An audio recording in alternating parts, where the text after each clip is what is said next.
Chapter 1495. The evening press conference was originally rejected by Snake, but when it was about to start, Snake received an international call from Country F, saying that when Snake's parents heard that he had transferred the Monsieur company to someone else, they thought that he was being bullied in City S, so they immediately flew over in a private jet, saying that they wanted to meet this person who dared to snatch away an entire company from their son's hands. Snake's parents thought that he was being bullied in City S, so they immediately flew over in a private jet, saying that they wanted to meet this person who dared to snatch an entire company from their son. Snake facepalmed. He knew very well what his parents were here for. Looking at Gu Mengmeng, Snake smiled helplessly. Seems like I can't reject the press conference. I will accompany you tonight. Didn't I say I can choose not to go? Gu Mengmeng was instantly terrified. Snake chuckled and rubbed Gu Mengmeng's little head. There's a surprise. It should be a shock. Gu Mengmeng shrunk her neck. I have never handled such situations before. What if I say the wrong thing? Say whatever you want to say. If you can't get it back, then I lose. Snakel said it with ease, lazy and casual, but looking at Gu Mengmeng's anxious look, he could only sigh and add on. Don't worry, the media that are invited to attend are all financially related to the Monsieur company. They will automatically censor any news that is unfavorable to the Monsieur company.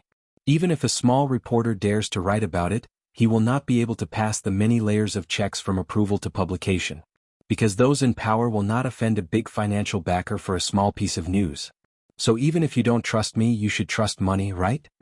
Gu Mengmeng felt much more assured after hearing that. She nodded in agreement.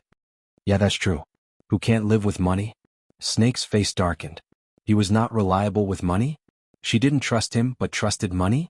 Wasn't he more valuable than anything else? With him around, wouldn't she have as much money as she wanted? The speed at which he earned money was faster than printing it. This little lass was really stupid. How did she even settle the score? This can despise. Let's go home and change into our gowns. Snake stuffed Gu Mengmeng into the sports car without any explanation. He sent a text to his assistant before getting in the car. When they returned to the villa, the grooming staff was already waiting at the entrance. Gu Mengmeng was at a loss. Aren't we going to buy the gown first? Snakel chuckled as he pinched Gu Mengmeng's little nose and shook it left and right. You really believe in the plots in romance novels? Buying a dress right before the dinner? Those assembly line products are for the nouveau riche to wear. My woman only wears custom-made clothes. Ah? Gu Mengmeng was dumbfounded, not understanding what was going on. Snake waved his hand across the living room as he opened the door. The dressing staff then understood their working area and started to lay out the work items. That posture was a little scary. Those in the know would think that they were going to help Gu Mengmeng dress up, but those who didn't know would think that they had entered some high-end cosmetics exhibition. Snake ignored the staff's pre-battle preparations and just carried Gu Mengmeng to the second floor. After entering the cloakroom, he pushed open the door of a wardrobe. Inside were 7 to 8 sets of gowns worn by the mannequins, each of them shining with an expensive and extravagant light. Chapter 1496. From cutting to shaping to sewing, every stitch and thread is done by the designer himself. It's on a completely different level compared to the ones in the market where the designer draws a drawing for his disciple. Snakel took 2 steps with his slender legs and arrived behind Gu Mengmeng. He hugged her gently and placed his chin on the side of her face. He said softly, there is only one piece of work like this in a season by a designer of this level. They are all custom-made for you. Gu Mengmeng's lips twitched and she said, did you prepare this because you knew that there would be this media meeting? Snake shook his head and said, no, it's just to be prepared. I can't possibly let my woman be flustered when she's attending a banquet, right? Go pick one that you like. I will match my outfit according to your choice. Shouldn't I be cooperating with you? Gu Mengmeng asked softly. Snake shook his head and pecked Gu Mengmeng's little face lightly, saying, silly girl, I only have one request for you, stay by my side. As long as you cooperate with me on this point, I will cooperate with you on everything else. Gu Mengmeng blushed slightly and lowered her head, saying, you choose, I'll listen to you, after all, I'm wearing it for you to see. Her words successfully pleased Snake. Snakel pinched Gu Mengmeng's chin and turned her little mouth towards him. His kiss deepened and lingered endlessly until Gu Mengmeng was almost suffocated before he released her reluctantly. Grinding his teeth, Snake panted heavily and said, if you continue to tempt me like this, I will inform the media to cancel today's press conference. then bring you back to F country to settle the marriage certificate first, then hold a press conference together.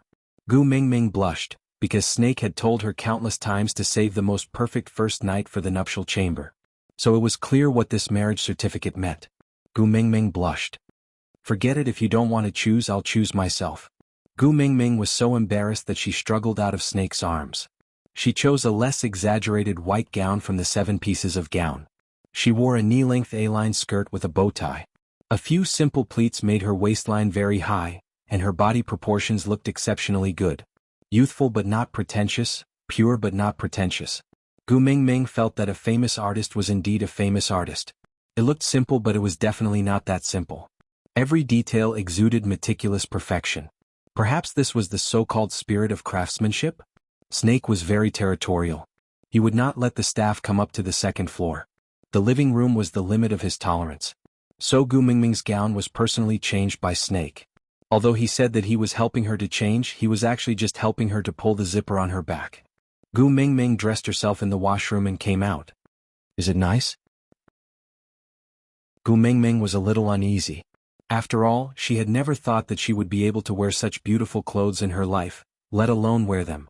Snake smiled and nodded. Of course my woman is beautiful. I'm asking about your dress. Gu Mingming lowered her head shyly and pouted. Snake shrugged his shoulders and said, how would I know if the dress is pretty or not? Anyway, it's pretty on you no matter what. Gu Mingming was speechless. I better go downstairs and ask the makeup artist. They look more reliable than you. Chapter 1497. With a god like Snake around, who would dare to say that Gu Mingming's gown was not beautiful? Moreover, it was custom-made by one of the top 10 designers in the world. Not to mention a young and beautiful girl like Gu Mingming, even an old lady with 1 foot in the grave would look stunning in it. Gu Mingming felt a little more confident after receiving the unanimous praise from the makeup artists. Sitting on the makeup chair, she allowed the makeup artist to start painting on her face and tugging on her hair. Gu Mingming did not dare to move recklessly and looked extremely uneasy. Snake, on the other hand, was much more at ease. He went upstairs and changed into a khaki suit with a white shirt inside. He wore a sapphire cufflinks and a sapphire blue tie, which matched the jewelry Gu Mingming was going to wear later. Snakel was very familiar with attending such occasions, so he quickly tidied himself up and sat at the side leisurely as he watched Gu Mingming being served by the makeup artists. Gu Mingming looked both expectant and uneasy, feeling that she was extremely cute. Gu Mingming felt as if 2 holes were going to appear on her body from Snake's stare. She changed the topic awkwardly and asked, didn't you say that the top 10 designers' works are all on the 2nd floor? But why do I only see 7? What about the other 3? Did you give them away? I threw them away.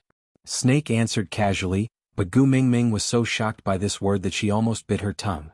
Even if she did not understand the market, she knew how expensive the products personally made by a designer of this stature were. This guy threw them away the moment he opened his mouth? How much money did he waste? Why? Gu Mingming blurted out. Snake's face darkened as if he was still infuriated at the thought of those 3 outfits. He snorted twice before saying, bare chest, back, arms and legs. Do you think anyone can look at my woman? Top 10, I think it's just an undeserved reputation.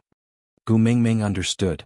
He felt that the designs were too revealing, so he just gave them a pass. Gu Mingming smiled and did not say a word. Revealing clothes were indeed not her style. Even if he asked her to wear them, she would not be able to wear them out. However, the 3 pieces of clothing that were thrown away felt very wronged. Their skirts were just a little short, about 5 centimeters above the knee. They really could not be considered as exposing the chest, back, arms and legs.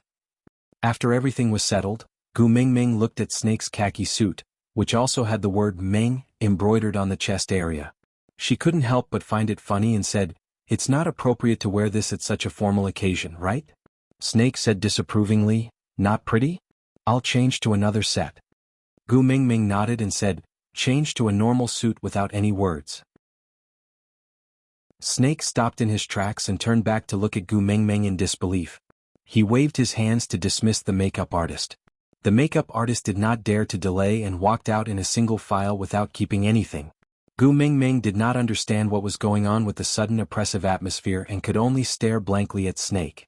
Snake approached Gu Mingming step by step, his brows furrowed tightly as he asked, did I do something wrong? Gu Mingming was confused and at a loss. Are you feeling sorry for the 3 gowns that were thrown away? Most? I'll just get them back. No, I don't like revealing clothes either. Anyway, I won't wear them.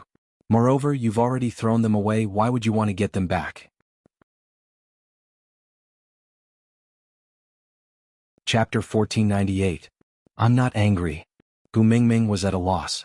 Snake gritted his teeth and said, if you're not angry, why do you have to hide our relationship? I tolerated it when you didn't allow me to say that I know you in school, but now that you've agreed to be my girlfriend, why do you have to make me look like a shameful wild man? Gu Mingming, did I embarrass you so much to admit that we're a couple and make it so difficult for you? Are you so unwilling to let others know that I'm your man? No. Gu Mingming was forced back step by Snake's aura. She was extremely timid. Snake forced Gu Mingming to a corner and pulled her into his arms a second before she could lean against the wall. He frowned and said, the wall is cold, don't lean against it. Stick to me. With that, he turned around and leaned against the wall himself. Then he locked Gu Mingming in his arms and continued to ask in a condescending manner, since there's no such thing, why don't you let me wear clothes with your name embroidered on it? Gu Mingming was stunned for 2 seconds before she realized what Snake was doing. She was speechless for a moment and even laughed at him. What are you laughing at? I'm talking about a serious question. Gu Mingming shook her head and said, I'm holding your arm to attend this kind of event, who wouldn't know about our relationship? Do I have to use a word to explain it? I do. Snake insisted, I want everyone to know that I'm yours the moment they see me, especially those females. Tisk, do you think you're filming Animal World? Females. Gu Mingming smiled nonchalantly and said, I'm saying that as a CEO, you'll be laughed at if you always wear the word Meng on your chest. How is this trying to hide our relationship? I'm Snake who dares to laugh at me? Snake raised his head and said arrogantly. Gu Mingming sighed helplessly and said, all right, if you don't want to change then so be it. Gu Mingming's hand gently touched the word on Snake's chest. Although it was childish, but it was undeniable that it gave Gu Mingming a sense of security. Only then did Snake's expression soften. He pinched Gu Mingming's chin and warned, don't try to hide our relationship. I want to stand with you openly. I want the whole world to know that you are mine. I will kill whoever dares to covet you. I also want the whole world to know that I'm yours. Whoever dares to lean on me, I'll kill their entire family. Gu Mingming felt that Snake's words were full of chuyuni. She only treated it as a joke and did not take it seriously. This was because she still didn't know how he had dealt with Mo Bei, nor did she know what had happened to her scumbag father. She only knew that Snake had money and power, but she didn't know that for her, Snake could fulfill every word he said. Snake was unwilling to let Gu Mingming sit in someone else's car. Only he could be responsible for her safety. Therefore, when the limited edition supercar appeared at the media meeting, it caused an uproar. This mysterious CEO of Monster Corporation rarely made public appearances like this. The first time he was exposed to the media was at the press conference for his abdication. But when the car door opened, the media were stunned. The handsome prince stepped down from the supercar with his 49 inches long legs. He opened the door of the passenger seat with a radiant smile on his face. He was like an elegant ancient European knight holding the princess's hand as they alighted from the pumpkin carriage. The little princess's face was filled with innocence and innocence. Anyone who saw her would want to protect her. When the two of them stood together, it was like a beautiful fairy tale. Was it really a press conference for the CEO's abdication and not an engagement ceremony? Aside from the topic, today's update has ended. Regarding Gregory, everyone can rest easy. Don't be too upset. He's not dead.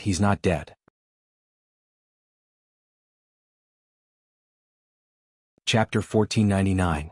At the so-called media conference, Snake and Gu Mingming only showed their faces and allowed the reporters to take a few photos. The rest of the public relations were handled by the company's legal department and public relations department, so Snake did not have to worry about it. Inside the venue, it was the gathering of the so-called upper class. Although the Monster Company was nothing in Snake's eyes, it was already one of the top enterprises in the province. Not to mention how many people in City S had to bow down to it to make a living. Even the most influential people in the province had some form of business dealings with the Monster Company. So, a major event like changing the CEO was like an earthquake to S City, so they naturally had to attend and observe the situation. On the other hand, it was because the previous CEO of the Monster Company was too mysterious. After working together for so many years, everyone was extremely curious about his identity. How to put it, It was as if someone was strangling you by the throat, telling you to live or die, but you had never even seen the person strangling you, so anyone would be curious. So when Snake held Gu Mingming's hand and appeared in front of everyone, it inevitably caused an uproar. Who would have thought that the person who could beat up a group of experienced people to the point where they could not retaliate was a young lad in his 20s? How was there any sign of him being immature when he was so ruthless in the business world? He was clearly a wily old fox, a troublemaker. Snake did not care about what others thought. He just held Gu Mingming's hand and walked directly to the food supply area. He picked a snack for Gu Mingming and said, "Eat it if you want, why are you just looking?" Gu Mingming asked in surprise, "There are so many snacks here, how did you know that I want to eat this? Do you know how to read minds?" Snake chuckled and rubbed Gu Mingming's little head dotingly, saying, "I don't know how to read minds, but I can recognize the look you like, because you look at me like that occasionally." Gu Mingming blushed and lowered her head to take a bite of the snack. From the corner of her eye, she saw someone trying to come forward to talk to Snake, but was blocked by the assistant behind him. All the social interactions were handled by the assistant, not giving anyone any chance to approach Snake. Gu Mingming felt that this was not very good, so she said softly, "I can just eat here, you can go and socialize, don't worry about me." Socializing? Snake looked at Gu Mingming in surprise. He turned around to glance at the person who was trying to get closer to strike up a conversation. Without stopping, he looked back at Gu Mingming's face and pinched her little face, saying, "I am not here to socialize today, I am here to accompany you. We're together every day, do we still need someone to accompany us?" Gu Mingming mumbled in disapproval. "It's different today." Snake's gaze was deep as he said, "I have someone to introduce to you." Gu Mingming swallowed the cake in her mouth and asked softly, "Who is it?" "My parents." Snake answered casually, but it made Gu Mingming cough. The cake crumbs got stuck in her windpipe, choking Gu Mingming until her face turned red. Tears welled up in her eyes as she waved her hands and said, "I'm going to the washroom." "I will accompany you." Snake's face was filled with worry and helplessness. Gu Mingming shook her head and waved her hands. "I can do it myself." With that, Gu Mingming ran off without looking back.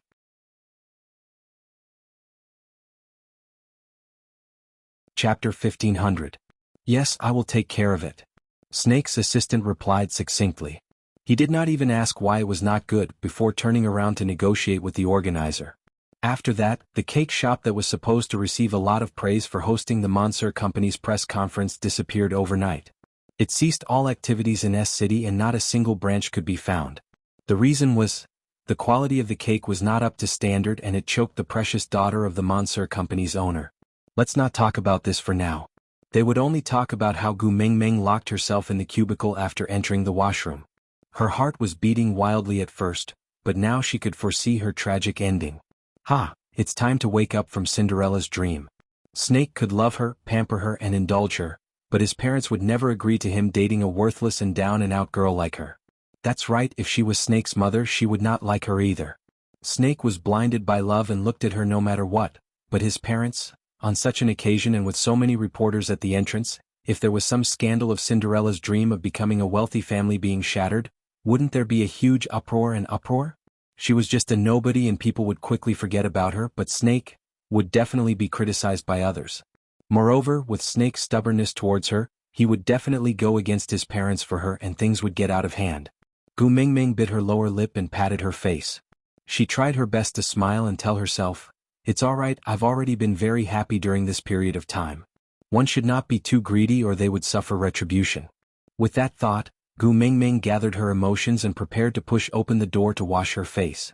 Then she would borrow a set of clothes from the cleaning lady and sneak away before things got out of hand. But she realized that the cubicle door had been blocked from the outside. Gu Mingming tried to push it open but to no avail. Then a voice altered by a voice changer came from outside the door. "My parents divorced when I was 4 and my parents remarried. A burden that no one wants, how dare you get involved with Snake? Trash should stay in trash places, don't have any wishful thinking." With that, a basin of dirty water poured down from above her head. Gu Mingming could not dodge in time and her head was drenched. If she was a girl from a normal family she would have curled up in a corner, trembling and crying for help. But just like what the other party had said, Gu Mingming was a burden that no one wanted. She had long recognized the fact that no matter how miserable she was, no one would come to save her. She could only count on herself. So Gu Mingming lifted her leg and gave the door a hard kick. One side of the door handle was firmly blocked, but the other side of the lotus leaf was not so sturdy. With the first kick, the loud sound scared the people at the door. Before they could react, the second kick followed. Then the door flew out with a bang. The people at the door were so shocked that they forgot to escape. Still holding the voice changer in their hands, they stared at Gu Mingming in a daze. Without a second word, Gu Mingming grabbed the other party's hair and knocked her down. Then, riding on her back, she slapped the voice changer so hard that it flew away. Gu Mingming's eyes were bloodshot from crying. She glared at the woman she was riding on fiercely and said, "Don't use those childish methods of school bullying to deal with me. Splashing dirty water and locking toilets is something that only people play in junior high. I will leave Snake, but not because of your threats. You are not worthy." Aside.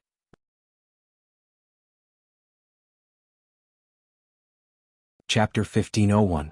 Just as Gu Mingming raised her arm to give the woman a second slap, her wrist was grabbed. Gu Mingming looked up abruptly. The person holding onto her wrist was none other than Snake. His thin lips were pursed and his gaze was sharp.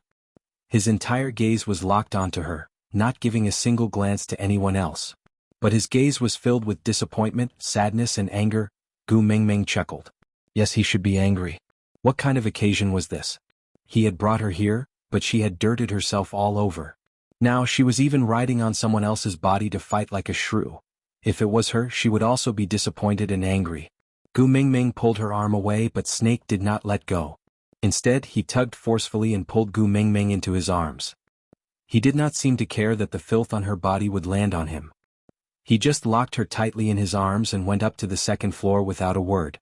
The socialite who had been slapped finally reacted and started bawling loudly, as if she had suffered a great grievance. But she did not cry for long before she was forcefully taken away by the security guards and locked in the storeroom, as if awaiting trial. Snake brought Gu Mingming to the exclusive resting room on the second floor. Although it was called a resting room, the interior design was actually very similar to a hotel's presidential suite. It was a place for guests to rest after getting drunk, so it was fully equipped with a bathroom and everything else. Snake placed Gu Mingming in the huge bathtub and adjusted the temperature to turn on the water. Then he started taking off her clothes without saying a word. Gu Mingming crossed her arms and looked at Snake warily. "What are you doing? Not washing? Do you want to stay dirty? Don't you feel uncomfortable?" Snake avoided Gu Mingming's eyes and stared fixedly at the dress that was stained by the dirty water. Gu Mingming pushed Snake and said, "I will wash myself, you can go out first." Snake's body froze and did not move. After a while, he suddenly laughed coldly and said, "I will go out? And then? So that you can take the chance to leave me?" Gu Mingming was stunned. She knew that Snake was angry, but she did not expect that the reason for his anger was because he heard her say that she wanted to leave him. Lowering her head, she took a deep breath and said, "Snake, let's break up." Snake acted as if he did not hear anything, but the veins on his temples throbbed and his chest rose and fell violently. He gritted his teeth and said, "Shower first." "Snake." Gu Mingming roared. Snake looked up, his green eyes darkening. He was angry, really angry. "I told you, what are you going to call me?" Snake pinched Gu Mingming's chin with one hand and said with a cold expression, "Don't make me angry, just call me properly. As long as you are obedient. I can pretend that nothing happened just now. I heard everything and you didn't say anything." Gu Mingming's face was cold as ice. Gu Mingming's chin was hurting from being pinched, but how could it be more painful than her heart? She had been telling herself from the start that Snake was not from the same world as her and that she would eventually lose him. But she couldn't control her heart, and she still sank into his love. After drifting for more than 10 years without anyone to rely on, she finally had someone to rely on. It was like a drowning person grabbing onto a life-saving straw. Asking her to leave him now was as painful as gouging out her heart.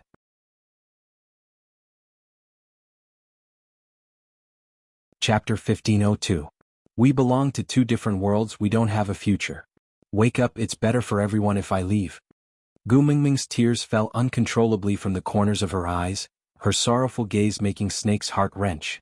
He hugged Gu Mingming tightly in his arms, whispering into her ear, "I know we belong to two different worlds. So I came to your world to find you, I came to your world to wait for you. You clearly like me too, don't you? Why do you have to leave?" Snake's voice was trembling, every word sounding so heavy in Gu Mingming's ears. Gu Mingming sniffled, "Your parents are here. They won't agree to us being together, I don't want to see you get hurt for me, that's why I left." Snake's back stiffened, then he suddenly smiled, holding onto Gu Mingming's shoulders, squinting his eyes at her. So you want to leave? Gu Mingming nodded, not daring to look into Snake's eyes. Snake heaved a long sigh. He was really furious, so furious that his eyes were about to crack open, but he could not do anything to her. He really wanted to crack open her head to see what was inside. He knew without a need to crack. You watch too many television dramas. Snake gritted his teeth. From today onwards, you are forbidden from watching those useless romance novels and messy television dramas. Gu Mingming was confused. Weren't they talking about breaking up? Wasn't the atmosphere so heavy just now? What did it have to do with romance novels and television dramas? Romance novels and television dramas were innocent. Snake narrowed his eyes. Do you think my parents will throw a check at your face to make you leave me? Gu Mingming was taken aback, then nodded. Do you think my mum will splash water at you? Snake asked again. Gu Mingming nodded again.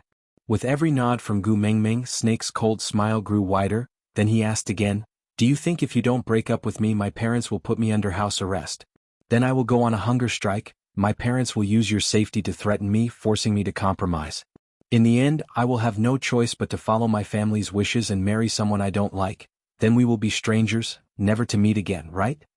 Gu Mingming blushed and nodded again. Snake lifted his hand, really wanting to strangle her. Unfortunately, he could not bear to do so. In the end, he only knocked on her forehead and said, are you comparing me to those useless trash in novels? Gu Mingming was stunned. She could not keep up with Snake's pace. Snake pinched the space between his brows and said, I know your desire for kinship, so I want to introduce you to my parents. After all, when we get married in the future they will be your family. I want to make up for the regrets in your family. I want to be loved and protected by my parents like everyone else. Let's not talk about this first. You'll understand later. Gu Mingming was still in a daze and could only stare blankly at Snake. Snake continued, in your eyes am I a useless piece of trash? Gu Mingming wanted to nod her head out of habit, but after receiving Snake's gaze she immediately snapped back to reality and shook her head.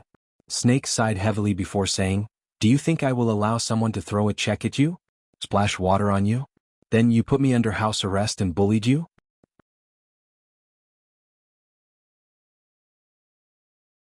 Chapter 1503. Snake was really speechless. He could not explain to Gu Mingming what kind of preparations he had made in the 19 years he had been waiting for her. All the obstacles in their way had long been cleared by him. There was no one in the entire family who dared to criticize Snake. He was the pillar of the entire family. Snake's words, it's easy to let a family prosper, but it's even easier to destroy a family, had been a constant reminder to everyone in the family. In the past 19 years, Snake had become the absolute truth in the family. Everything he did was correct. So the woman he liked was the goddess of the entire family. The melodramatic plot that Gu Mingming was worried about would never happen. But he could not reveal his identity to Gu Mingming for the time being. Take a bath. I'll bring you to watch a show after you're clean. Snake tore Gu Mingming's clothes and threw them to the side without any hesitation. Seeing how Gu Mingming was trying to cover up an embarrassment, he said coldly, you will be mine sooner or later, why are you blocking me? Gu Mingming's face was so red that it looked like blood was about to drip out. But she could not struggle against Snake. In the end, she could only helplessly allow Snake to wash her inside and out. Then he wrapped her up in a large bath towel and placed her beside the dressing table. He used a small hair dryer to blow her hair. This was not the first time Snake had bathed Gu Mingming. He had bathed her once in the beast world. But that time she was poisoned by his snake venom. Not to mention struggling, it was questionable if she could even breathe. So the bath was very smooth that time. But today, the more she struggled, the more obvious his reaction was. Using Gu Mingming's words, he was a 1,000-year snake demon who had lived 2 lifetimes. Yet he was tormented by her in a bathtub like a young boy. Gu Mingming's face was as red as a ripe apple. She curled up there and let him blow dry her hair. She looked so pitiful that she was about to cry. It was really lovable. Snake squatted down and peeked her little face out of the bath towel. If you feel that you're at a disadvantage, let's go back to the bathroom. I'll strip myself naked for you to wash back, alright? Gu Mingming's face turned even redder. She stiffened her neck and turned her face to the other side. She did not want to look at Snake. Snake smiled and said, you hurt my heart by casually saying that you want to break up, and you have no intention of coaxing me. So I took my own benefits to make up for it. You have no right to be angry, understand? Snake pinched Gu Mingming's little chin and turned her face towards him. It's not that you can't escape when you meet with a tricky situation, but you can only escape into my arms. If you dare to have any thoughts of leaving me again, no matter what the reason is, I will take care of you on the spot, and then tie you up to get your marriage certificate. Do you hear me? Gu Mingming hesitated, not daring to nod. Snake took a deep breath and said patiently, Gu Mingming, listen carefully. You are mine and can only be mine. Don't even mention the fact that you can't escape from me. Even if you do, I'll turn the world upside down to find you. Besides, you have my mark on you. No one in this world would dare to hide you. The whole world will send you back for me. Do you understand? Gu Mingming felt aggrieved. Why did it sound like he was threatening her?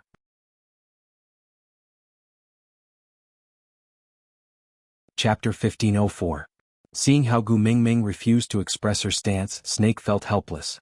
He could resolve a financial crisis worth tens of billions within 3 days, make his competitors fall from the clouds into the mud within 3 hours, and make Monster Company stocks rise to the upper limit within 3 minutes, creating billions of profits for the company. But he could not make this little person in front of him say that she would not leave him. In this world, the only opponent he could not defeat was probably her. Helplessly holding onto Gu Mingming's shoulders, he turned her towards him and said as if surrendering, You were the one who wanted to abandon me, shouldn't I be the one who should be angry? Gu Mingming's heart ached as she muttered softly, I did not want to abandon you. I only wanted to let you go.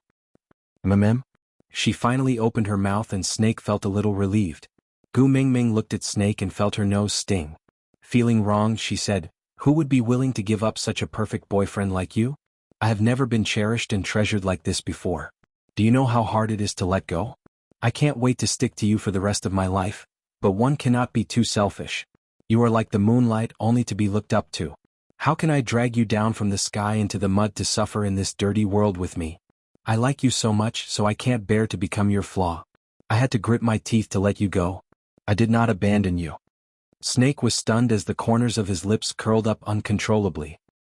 He narrowed his eyes and said, What did you say just now? Gu Mingming said in a daze, I said, I did not abandon you. The previous sentence. I had to grit my teeth to let you go. The previous sentence. I can't bear to become your flaw. Snake shook his head and said, Not this sentence, the previous sentence. Gu Mingming thought for a while and said softly with uncertainty, I like you so much. Snake pulled Gu Mingming into his arms and hugged her tightly. He heaved a long sigh of relief as if the rock pressing on his chest had finally been lifted. He said, I have waited so long, waiting for you to say that you like me. I've been waiting so long that my heart is anxious. So you are not forced to stay by my side because of the contract, but because you like me, right? Gu Mingming nodded. Are you an idiot? If she didn't like you, would she let you hug and kiss her whenever you wanted? If I don't like you, I'll let you sleep in my bed? I didn't like it when you were in the bathroom just now. I'd rather kill myself than let you bathe me. The more Snake heard, the more delighted he became. He was overjoyed but did not know how to express it.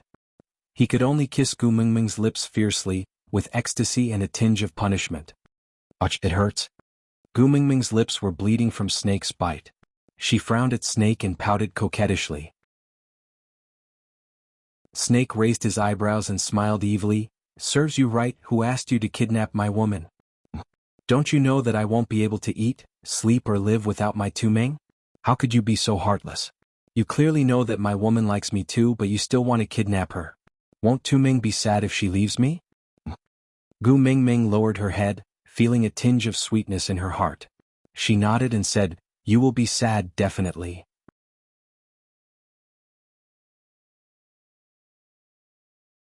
Chapter 1505. Gu Mingming nodded her head obediently. Snake then hugged her in his arms in satisfaction and kissed her little hand gently. He then continued, You have to remember, I am not like the moonlight that you can see but not touch. I am your boyfriend and I am willing to do anything for you. I also have the ability to protect you. I went through so much trouble to come to your side, not just for you to let me off. Don't belittle yourself in the future. You are not a flaw, you are my life. So, don't ever talk about leaving me again, understand? Things like breaking up. I don't want to hear it a second time. Don't even think about it in the future. But, no buts. Snake gritted his teeth and stared into Gu Mingming's eyes. I can't leave you. Unless you want me to die, you are not allowed to leave me. Gu Mingming was stunned for 2 seconds before she suddenly smiled. Seeing her smile, Snake's mood became better. Everything was clear after the storm. Yeah, that was it. If anyone else dared to betray, no, not to mention betray, as long as they dared to go against Snake, they would definitely not have a good ending. But Gu Mingming was an exception. She only needed to smile, whisper some gentle words, or even cast a glance at him. Snake would surrender in a matter of minutes and the storm would turn into a sunny day. What are you smiling at? Tapping Gu Mingming's little nose, Snake asked without any temper. Gu Mingming cleared her throat. According to your character as a CEO, shouldn't you say, if you dare to leave me, I will kill you? Why would it be, I can't leave you unless you want me to die? Isn't this, if you dare to leave me, I will kill myself in front of you, only used by women? Snake was not annoyed. He just hugged Gu Mingming and kissed her. Because I know my own limits. I can't bear to hurt you. Moreover, I have seen you with cuts all over your body. So I know how afraid I am of you getting hurt. But Snake did not say the second sentence out loud. Then won't you be in my clutches in the future? Gu Mingming blinked her eyes and asked. Snake nodded his head honestly and said without any hesitation, the only thing I will not give in to you is breaking up. Other than that, I'll do whatever you say. I'll listen to you. You can do whatever you want. Gu Mingming lowered her head and said softly, you will spoil me like this. It's better to spoil her. Snake kissed her and said, my woman should be domineering. Gu Mingming smiled without saying a word, expressing her helplessness towards Snake's worldview. Snake pulled Gu Mingming's chin and said, so, I want you to give me a definite answer. You will not leave me again, right? It depends on your performance. Gu Mingming blushed and turned her head away, feeling a little shy. She did not answer yes. Because when she said that, it felt as if she had agreed to marry him, but he clearly hadn't proposed yet. But Gu Mingming did not know that her ambiguous answer had dug a big hole for herself. Because from then on, Snake had to follow her even when she went to the toilet. He was afraid that she would climb out of the toilet's ventilation window and escape on a UFO.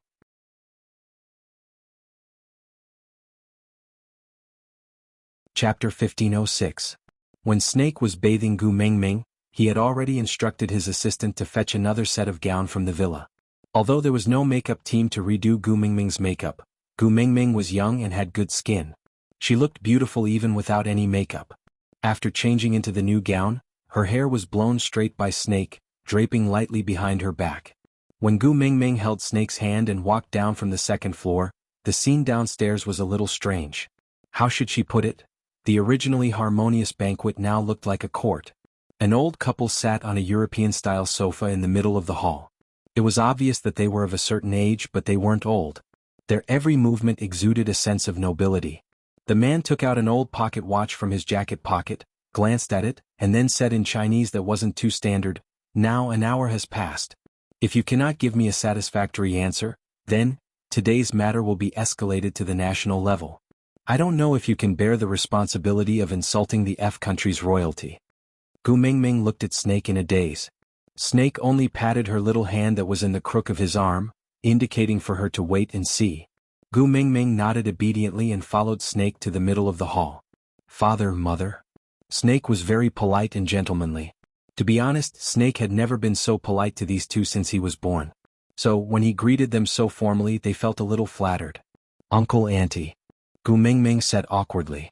She looked at the two nobles carefully and wondered if she should run away or just use Snake as a meat shield if they threw something at her. Snake's mother saw Snake's arm and the hand that was gently placed on Gu Mingming's hand and instantly understood where her son's respect for them came from. It seemed like Snake really liked this girl. So, a smile bloomed on Snake's mother's face. Just based on this point, this daughter-in-law was a good one to be able to make this iceberg-like son treat them with such respect. If Snake could get along better with his family after marrying her, then this daughter-in-law would be a gift from the heavens. It was no exaggeration to say that Snake's mother was already thinking about which noble her future grandson should hire as a private tutor as she looked at Gu Mingming. Come, my precious daughter-in-law. Snake's mother waved at Gu Mingming warmly. Gu Mingming felt that this development was different from the television series and was a little confused. Snake smiled and nodded. He let go of Gu Mingming's hand and let her sit beside his mother obediently.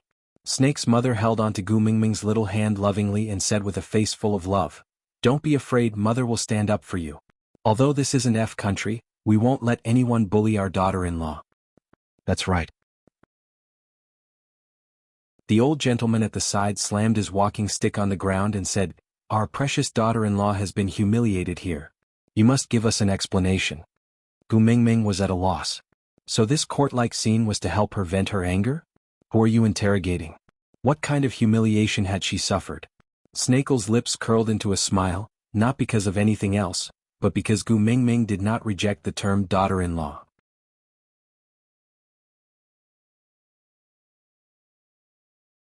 Chapter 1507. The screen flashed and disappeared in front of her. Gu Mingming turned back to look at the beast deity and smiled helplessly. So he met his parents? Don't tell me the next episode will be about him getting married? The beast deity shrugged. I don't know.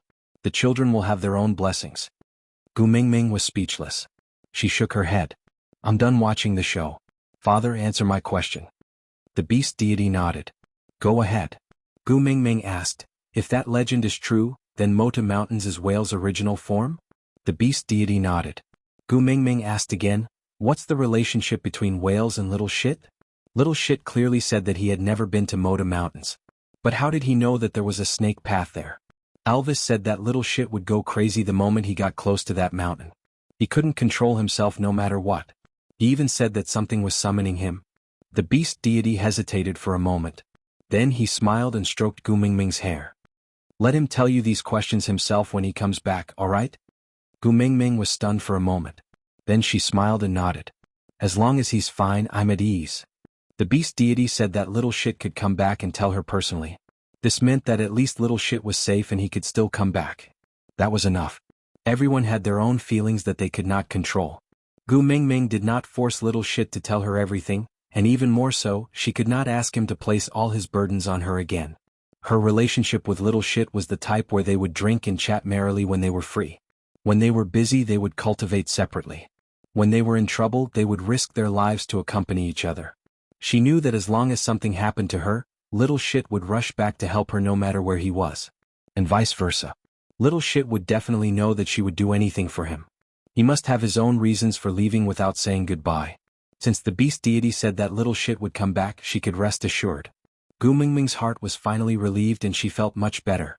Tilting her head to look at the beast deity, she leaned against Elvis's chest tiredly and said, Father, you said that the black fog I inhaled when I took the kiss of the ocean was whale's poison, the soul of the forest fused into my body was his blood, the love of the sky was his incarnation, the tear of the beast deity was given to me by Snake and Snake is his son. Why do I feel that all the 7 treasures are related to him? The beast deity smiled without saying a word, only nodding his head. An idea flashed across Gu Mingming's mind. She sat up straight and asked, will whales be revived after I gather all 7 treasures? The beast deity's expression froze for a moment. Then he smiled with some disappointment. His gaze drifted into the distance as if he was thinking about something. After a long time he finally replied, perhaps. Gu Mingming was triggered. She clenched her fists tightly and said, if that's the case, wouldn't Gregory be back soon? The beast deity smiled at Gu Mingming. You were so unhappy when I asked you to take him in the previous time. How long has it been? Is he that important now? Gu Mingming shook her head and said, Father, you don't understand. My feelings for Gregory is not love. I just don't have the strength to bear the burden of losing human lives one after another. The feeling of sitting back and enjoying the fruits of others' labor, and it's a heavy price at that, is too torturous. One snake has already pushed me to the brink of collapse. If there's another Gregory, I will go crazy. Aside from the topic.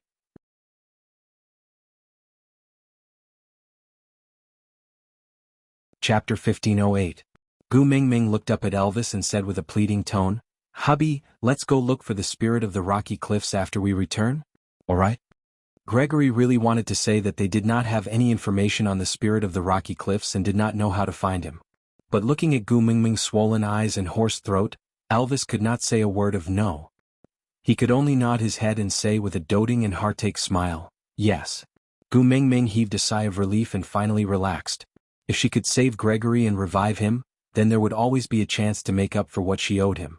That would be good, that would be good. With her heart relaxed, Gu Mingming's brain started to become more active. She looked at the beast deity and asked, but Wang Xiaoxin has been dead for over 1,000 years. Now that Wales has been revived, it would just be adding another pitiful person to this world. The beast deity smiled with an inscrutable air of a deity. He just said something that seemed right but was not right. Everything is fated. No matter if it's sorrow or happiness, misfortune or fortune, there will always be a predetermined outcome. Her father rarely kept Gu Mengmeng in suspense. Gu Mengmeng understood that he did not want to say, so she did not force him. She just smiled and said, "Father, if you don't want to say, I won't ask. Don't play official with me, I'm not used to it." "All right." The beast deity looked at Gu Mengmeng lovingly. Seeing that her complexion was much better, he then said, "All right, don't you have all the answers you want? Hurry back, that little fox of yours is quite pitiful to be alone." Gu Mengmeng nodded and hugged the beast deity before saying, "I'll leave first." Elvis carried Gu Mengmeng and descended in a weightless state. He suddenly opened his eyes and met Li's worried gaze. Gu Mengmeng returned a smile and Li's brows slowly relaxed. His gaze also softened. Gu Mengmeng wrapped her arms around Li's neck and said in a hoarse voice, "I've made you worry.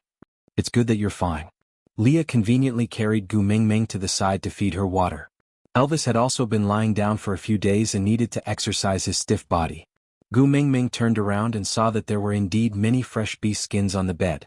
They were of high quality, and just like what she had guessed before she slept, Leah would definitely not let her down on these details. However, this cave was just a temporary shelter. They would leave once they woke up, so there was really no need to prepare so many things. But on second thought, she and Elvis went to the beast deity's place and slept for 4 to 5 days. If she did not let Leah prepare these, he would have to wait. Wouldn't he go crazy waiting? From the third day after Gu Mengmeng fell asleep, the food on the pot never stopped. Leah had been preparing fresh food, and if Gu Mengmeng did not wake up by the time he was done, he would give the food to Oriton and cook again. So when Gu Mengmeng woke up, there would always be something to eat. Leah asked as he fed Gu Mengmeng, "Where are we going now?" Gu Mengmeng thought for a while and said, "Let's go back to solder. With that pervert Cole there, I'm afraid that Hudda and his brothers will be at a disadvantage." Elvis and Leah had no objections. They would go wherever she wanted to go. This was the family standard.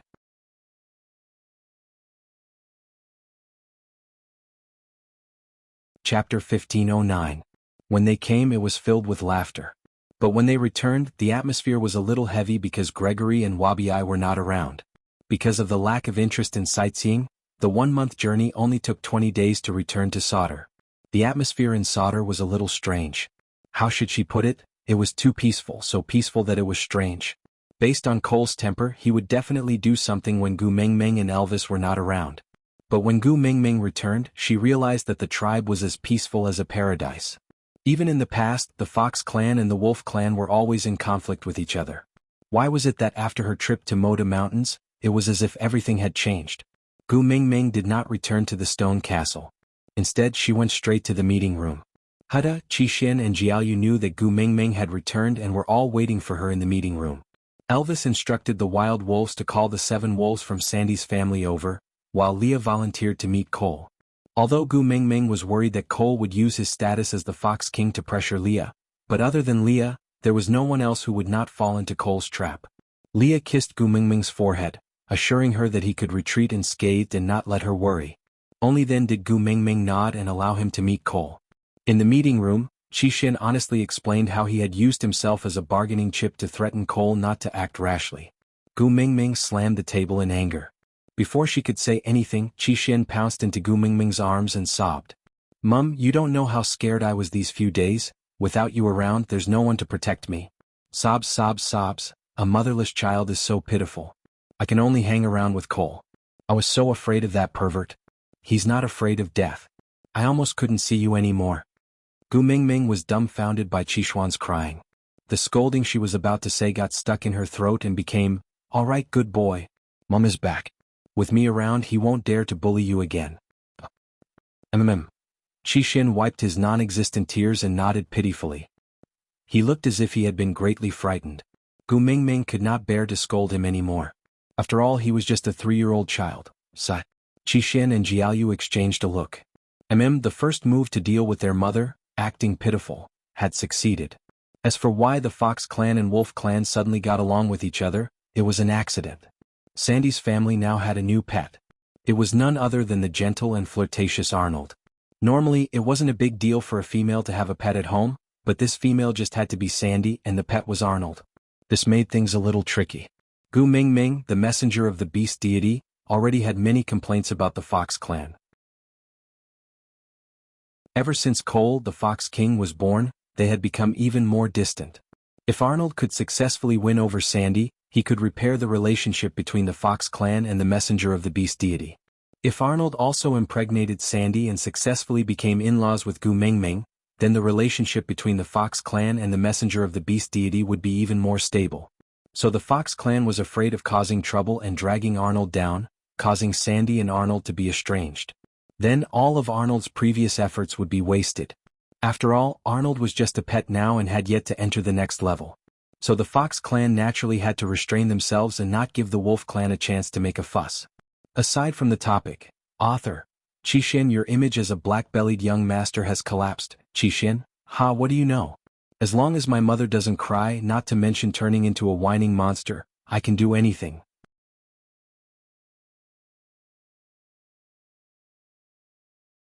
Chapter 15:10. And the situation at the Wolf clan's side was not much better. Arnold might not be Hodgson's match in terms of combat abilities, and he might not even be able to defeat Jerry or any of the 7 wolves. However, when it came to scheming and making a favorable impression, the 7 wolves together were not Arnold's match. Just from the fact that even their 7 legitimate partners couldn't stop Arnold, a pursuer, from obtaining Sandy's heart, it was clear that this was the case. Now that Arnold was a battle pet, he had more opportunities to show his presence in front of Sandy. The sense of crisis that the wolves were feeling was growing. After all, Sandy had yet to give birth to a child for the Wolf clan. If Arnold became the leader and his child mated with Gu Mingming, then the Wolf clan, not to mention anything else, they would not be able to raise their heads in front of the Wolf King. Even if the Wolf King didn't blame them, they wouldn't have the face to continue living if they let the opponent win. Moreover, although Gu Mingming was the messenger of the beast deity, she was also the queen of the Wolf clan. She only had 4 children and they were all the young masters of the Wolf clan. If Arnold mated with Sandy, then wouldn't the young masters of the Wolf clan be in the hands of the Fox clan? Thinking about how much Gu Mingming valued her children, the queen would definitely side with the Fox clan for the sake of her sons. Then the Wolf King's position in the family, intolerable, this was definitely intolerable. So, the most important thing now was to let Sandy give birth to a litter of cubs for the Wolf clan before she mated with Arnold. It would be best if it was a female, but it did not matter if it was not. After all, Sandy was a half-orc and the chances of getting pregnant were there. After giving birth to this litter, who knew how many years it would take for her to get pregnant again? Who knew what would happen in between?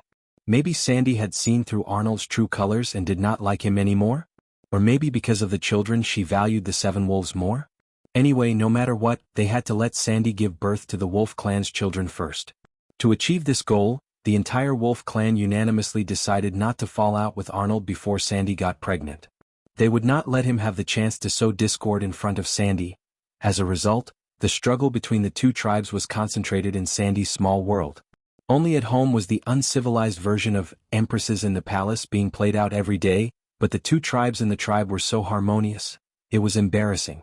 Gu Mingming face-bombed and looked at Huda, then at Jianghu. Finally, her gaze landed on Qixin. Sandy said before I left that she would not accept Arnold. I believe she will not go back on her words. Tell me, whose idea was it? The 3 sons were silent for 2 seconds, then shook their heads in unison and said in unison, "It wasn't me." Gu Mingming raised her eyebrows and smiled. Leniency for those who confess, severity for those who resist. The 3 sons shrugged in unison, obviously knowing that Gu Mingming could not do anything to them. With an innocent look, they said in unison, "It's really not our principle."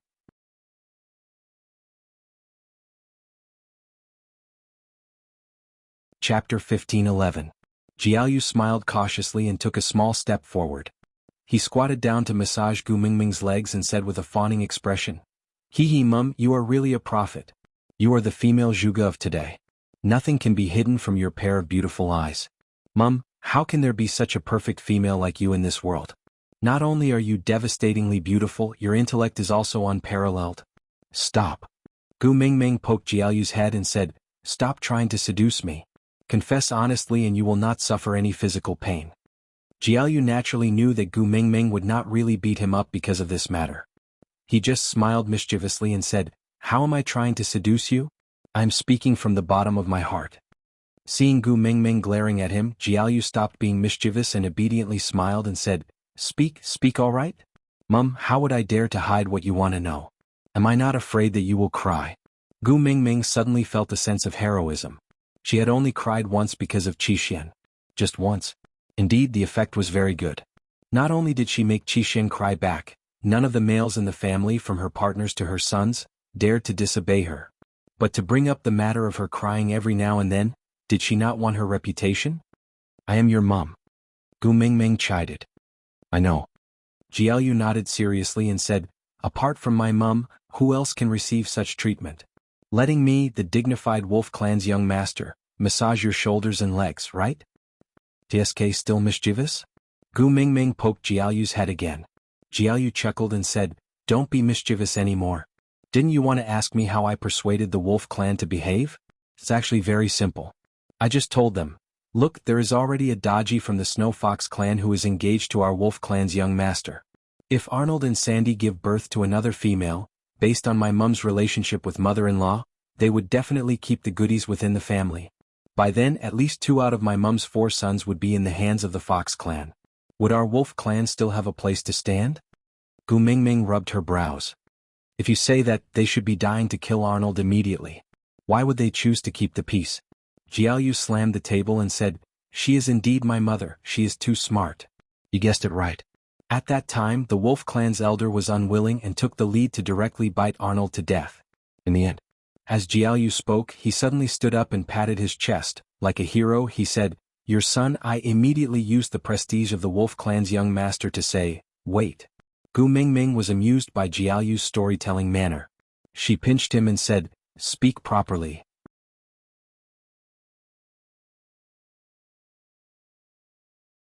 Chapter 15:12. Then what else can we do? Jiaoyu answered his own question before continuing, we have to think of a better idea. Then what is this better idea? Gu Mingming asked cooperatively, what is it? Jiaoyu glanced at Gu Mingming and laughed, don't the Fox clan want Arnold to mate with mother-in-law, and then incite her to rope you in? If we kill Arnold, there will be Arnold Chi, Arnold T, Arnold Mei, Arnold Lao and so on, right? Unless I kill all the foxes in the world, there will be no end to this matter. Moreover, my mother-in-law is currently bewitched by Arnold. If you kill Arnold now, isn't it obvious that you will let mother-in-law vent her anger on the 7 wolves? When the time comes, the 7 wolves will fall out of favor, and the Fox clan will find a new fox to send to mother-in-law, then everything will fall into place. Gu Mingming had to admit Jiaoyu's hypothesis was really logical, not to mention fooling the wolf clan, even if it was used to fool her. If not for Wang Xiaoxin's psychological knowledge, it would probably also be an accurate bluff. And then? Gu Mingming did not intend to expose her son's argument, since it was already done. She just needed to know the process, and not expose herself in front of the wolf clan in the future. Jiaoyu squinted his eyes and smiled in an especially harmless manner, pinching Gu Mingming's shoulders. Then I gave them an idea. I told them that the simplest method is to take drastic measures. Didn't the Fox clan want Arnold to mate with mother-in-law to rope you in? We will not let them succeed. Not only must we not let them succeed, we have to beat them at their own game and deal with them instead. First of all, the wolf clan must be stable. We must not give Arnold the chance to stir up trouble and act pitiful in front of mother-in-law to gain sympathy. He must act like Romeo and Juliet, saying that they must be together despite the hatred of their country and family, crossing the flames of war to love you. We must not let Arnold act like this. Otherwise, once mother-in-law sympathizes with him, the 7 wolves will not be able to do anything in the future. Gu Mingming facepalmed again. She remembered that she had told Huda and his brothers many positive fairy tales when they were young, but why did they only remember those love stories she told to females? Romeo and Juliet. The 4 of them were still wolf cubs who didn't know how to speak human language when they were saying this. She even said, I crossed the flames of war to love you. Wasn't this what she said when she told the 16 valued females, I don't have time to say I love you? Gu Mingming regretted. She should not have told the females any modern love stories. How many times had he been buried by Yu Jin? Why didn't she learn her lesson? Look at her now, what could her son even remember?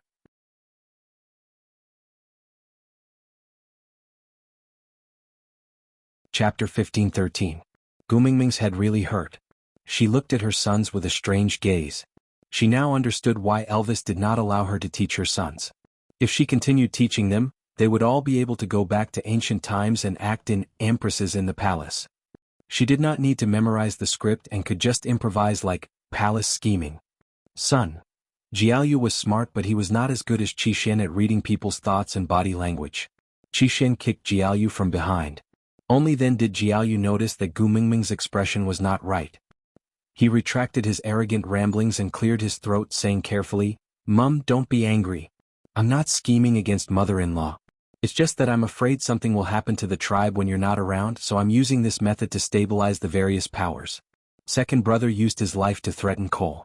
But if the Wolf clan and the Fox clan really fought, even if Cole did not do anything, it would definitely be a situation where both sides would suffer. After all, this was not a battle between two tribes. It was a battle between two tribes. Two complete tribes with a beast king. You handed solder over to Big Brother and me to guard. I can't possibly watch you go out for a trip only to come back with broken walls and a scene of desolation, right? Moreover, I only taught the 7 wolves to treat mother-in-law better and let them please her. I did not do anything else, I swear. Gu Mingming was still traumatized by swearing. Back then, snakes cut open my chest and take out my gallbladder became a maxim. Later on, Gregory's break my wings and make me blind also became an ironclad truth. Now, her heart would thump whenever she heard the word swear. Slapping Jiaoyu's head, Gu Mingming glared at him. The first rule is that the males in our family are not allowed to swear. Not allowed. I won't swear. Don't be angry. Jiaoyu was really afraid of Gu Mingming. After all, he only had one mother. What if she got angry? Seeing her glare, he hurriedly smiled and coaxed her. Mum, I have already confessed. Can I be lenient? Gu Mingming also knew that she had overreacted. After all, the children did not know about the trauma she had from swearing. So she did not harp on it. She just sighed and poked Jiaoyu's head to the side. Then she asked, "What about the Fox clan? Who showed up?" Yes, the Fox clan was good at winning people's hearts and pretending to be peaceful, but if there was no one adding fuel to the fire, the entire clan would not be so obedient. It was not strange that the Fox clan would place their attention on Sandy, but it was strange that both the Fox and Wolf clans would place their attention on Sandy. Moreover, the strategy they adopted was the same, which was very strange. The 3 little ones looked at each other, giggling as they retreated step by step, keeping their mouths shut and not saying anything. Gu Mingming narrowed her eyes and was about to interrogate him when Leah walked in with his tail wagging. He smiled and said, "All right, stop it. I was the one who came up with the idea, and I was also the one who came up with the Fox clan. Before I left, I told these 3 guys not to tell anyone that I was the one who set this up. Otherwise, if someone found out, it would definitely be exposed. So no matter how you ask them, they won't say anything. The pride of the Wolf clan does not allow them to go back on their word." "Daddy Leah, you're finally back. We couldn't hold on much longer." Jiaoyu heaved a long sigh of relief as if he had seen his savior.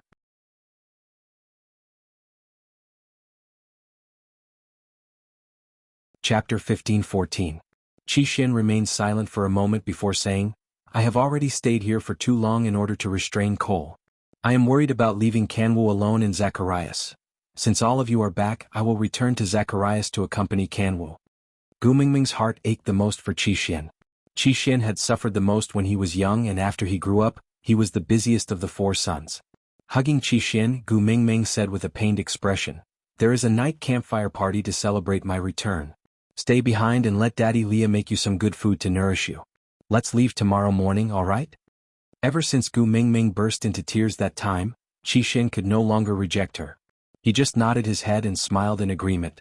Elvis had been away for a long time. Although the Wolf clan did not do anything on the surface, they were still extremely sullen. Elvis naturally had many matters to settle after returning. Gu Mingming tidied Elvis's beast-skin dress as she said, "Go on, you are the Wolf King and the whole pack of wolves is waiting to see you. I will go to Sandy's place to take a look. With Leah accompanying me, it will be fine." Elvis also knew that ever since Gregory's incident, he and Leah had been overly anxious, causing Gu Mingming to be under a lot of pressure. And Gu Mingming hoped that he would divert his attention elsewhere and not be too anxious because of her emotions. Actually, how could he not be anxious about her? However, he was willing to cooperate with her arrangements and let her believe that his attention had already shifted. Nodding, he planted a kiss on Gu Mingming's forehead and said, "I will go and fetch you before the night campfire party." Gu Mingming nodded in agreement, then shot a look at her 3 sons, telling them to follow Elvis over. Stepping on his shoulders, it would be easier to establish the prestige of the Wolf clan's young master. After Elvis left with his 3 sons, Leah handed over the task of organizing the night campfire party to Oriton. Oriton was both the guardian of the messenger of the beast deity and Gu Mingming's guardian beast. Although he was not a witch doctor, no one dared to doubt him. After Gu Mingming came to the beast world, the night campfire party was held much more frequently than before. Although Oriton had never personally organized one, he had assisted Leah many times and was rather familiar with it. With nothing to do, Leah carried Gu Mingming and wagged his tail as he walked out of the meeting room towards Sandy's place. Gu Mingming looped her arms around his neck and asked, "Cole, what?" Leah sneered and said, "You will know when you go to the night campfire party tonight. That scene is really exciting." Looking at Lee's relaxed and cheerful expression, she knew that Cole must have been having a hard time recently.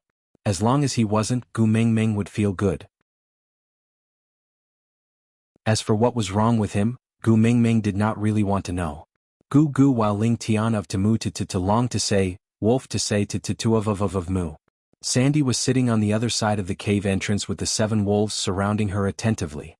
If not for the difference in height, Gu Mingming would have thought that she was looking at Snow White. Sandy wore an awkward expression, unable to decide whether to laugh or cry. From time to time he would sneak a peek at Arnold, but he did not dare to turn around to look at him. One moment Hodgson would stuff a piece of fruit into his mouth, the next moment, Jerry would hand him a cup of honey water.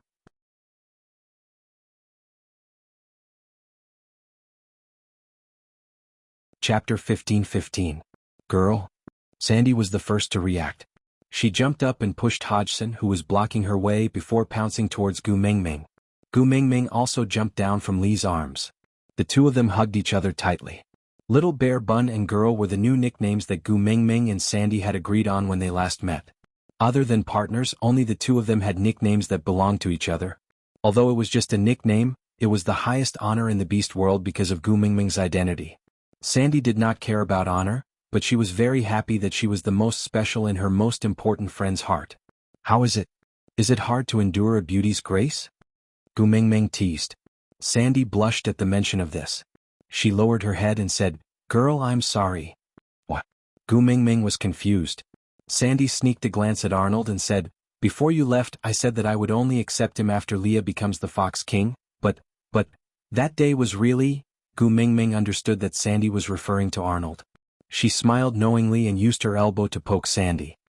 "I said that because I was afraid that you would have a psychological burden. It was to comfort you. You really took it seriously? Let me see." Gu Mingming cupped the round, soft and adorable Sandy with both hands and smiled. "Is this coward really my little bear bun? Stop fooling around. I'm serious." Sandy pouted and protested. "If I knew that you were coming back today, I would have asked him to hide." "Hide? Where?" Gu Mingming teased. "Like how the first wife inspects the room, stuffing her lover under the bed?" Sandy knew that Gu Mingming was purposely teasing her. She did not get angry when Gu Mingming teased her. She just said with a red face, "Who cares where he hides? Anyway, I can't let you see him." Gu Mingming hooked her arms around Sandy's neck. "What? You didn't get my permission to accept a beast pet, so you don't have the face to see me?" Sandy nodded with a serious expression. Gu Mingming smacked her lips and smiled. "Just nice, I also accepted a guardian beast. I didn't discuss it with you beforehand. How about we call it even?" Sandy knew about Grace's situation. After all, she had introduced her in such a big way at the bonfire party before she left. Hearing that, Sandy finally reacted and looked behind Gu Mingming. That bird man didn't come with you? I wanted to give him a show of strength and ask him if his face hurts now that he said he didn't like you back then." Gu Mingming's smile froze for a moment before she quickly composed herself and smiled. "Yeah, I guess my face must be hurting. Next time there will always be a chance." Sandy thought that Gregory had gone to help Gu Mingming with other matters, so she did not take it to heart. After all, Oriton was also the guardian beast of Gu Mingming's family, but he would not follow her every time, so she did not take it to heart. The males in Sandy's family had a deep understanding of Gu Mingming's shock education, so the moment they saw Gu Mingming, they automatically went into eunuch mode. 3 layers of beast skin were laid out at the cave entrance, fruits, honey and water were all prepared. They lined up neatly in a row, waiting respectfully, not even bothering to push Arnold aside.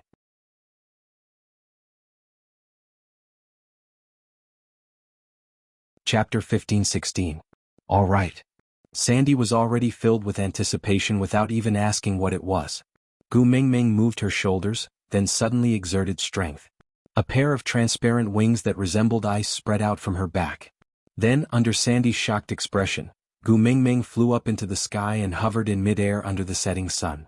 The wind blew against her face, causing Gu Mingming's hair and the feather on her right ear to sway along with the wind. Gu Mingming tried her best to smile so that no one could hear her asking in her heart, "I am using you to exchange my wings for flight, do you see that?" "I'm smiling so. Gregory, are you happy?"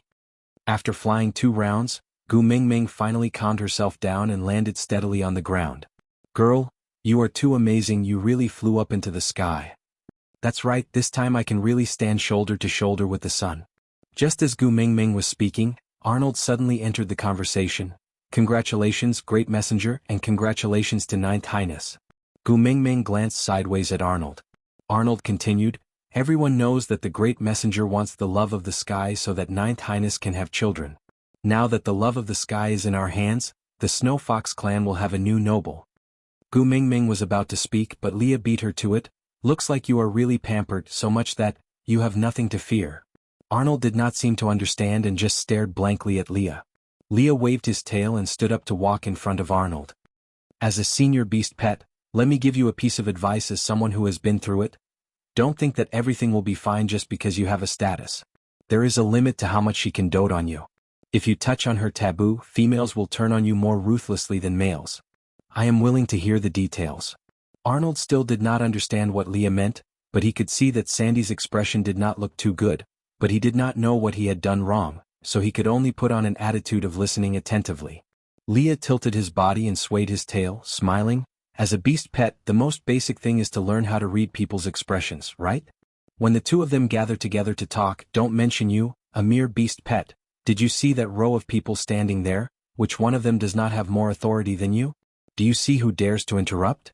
Even if it's me, I have to think twice before intervening between the two of them, but you dare to say anything?" Arnold's heart skipped a beat. It was not that he did not realize that Bode and the rest did not dare to make a sound when Gu Mingming and Sandy were talking to each other. It was the exact opposite. He had discovered it, so he intentionally interrupted. He thought that since Leah was the 9th Highness of the Snow Fox tribe, he was accompanying Gu Mingming to meet Sandy today and the Wolf King was not around, so it was a good opportunity to teach the 7 wolves a lesson. As long as he interfered, even if Gu Mingming just said a few perfunctory words to him, his status in the family would rise by quite a lot. Moreover, as long as Gu Mingming interfered, it would prove that Gu Mingming was fated with Leah and was still close to the Snow Fox tribe. In that case, Sandy would not have anything to worry about and the mating would happen naturally. But he did not expect that the one to talk to him was not Gu Mingming but Leah. Looking at Sandy's expression, Arnold knew that he had outsmarted himself. "I'm sorry," Arnold was rude. "I just wanted to congratulate His Highness." "Congratulate?" Leah chuckled coldly, shaking his head. "You don't know about the relationship between my Gu Mingming and the Fox King? Or do you not know about the feud between me and the Fox King? Do you think you have the right to congratulate me?" Digression. Once Gregory left the stage, everyone seemed to be in low spirits. To boost morale, let me spoil a little. I am preparing to kill Cole, so everyone prepare your machetes, we will chop him up together.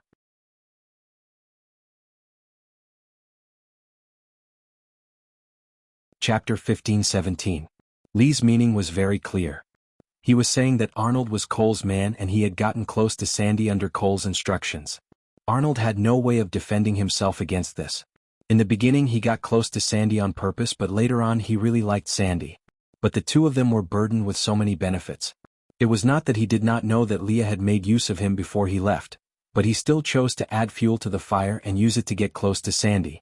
Even if this way he would be entangled with countless troubles and it would be hard for him to escape. But even if he was doomed to eternal damnation, he still wanted to get close to Sandy. But now, his sincerity could not change the ulterior motives he had when he first approached her.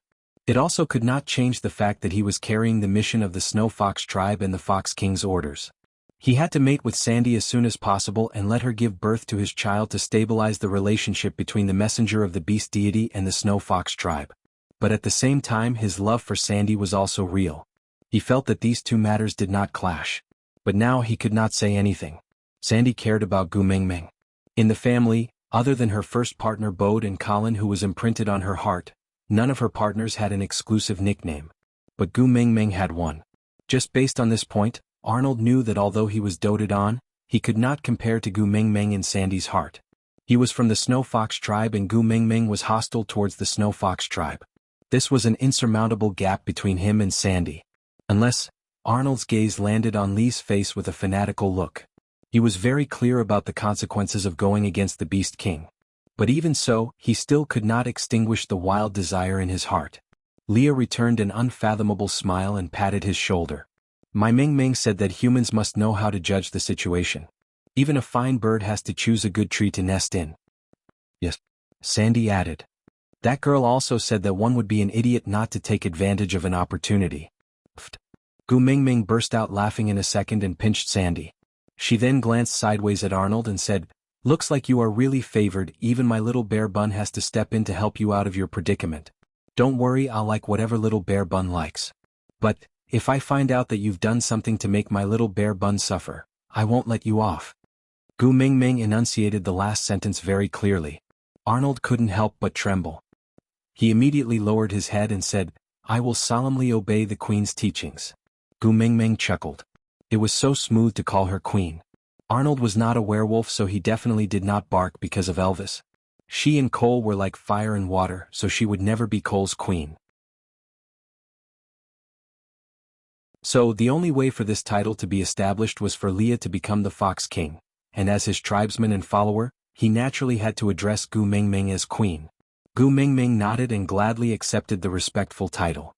She said, "A wise man submits to circumstances, but he must also know how to conceal his capabilities, and remember, the tallest tree in the forest will be destroyed by the wind."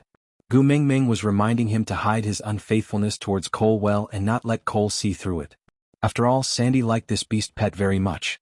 It would be good if he could become one of them, but if he died because of this, Gu Mengmeng would not be able to answer to Sandy.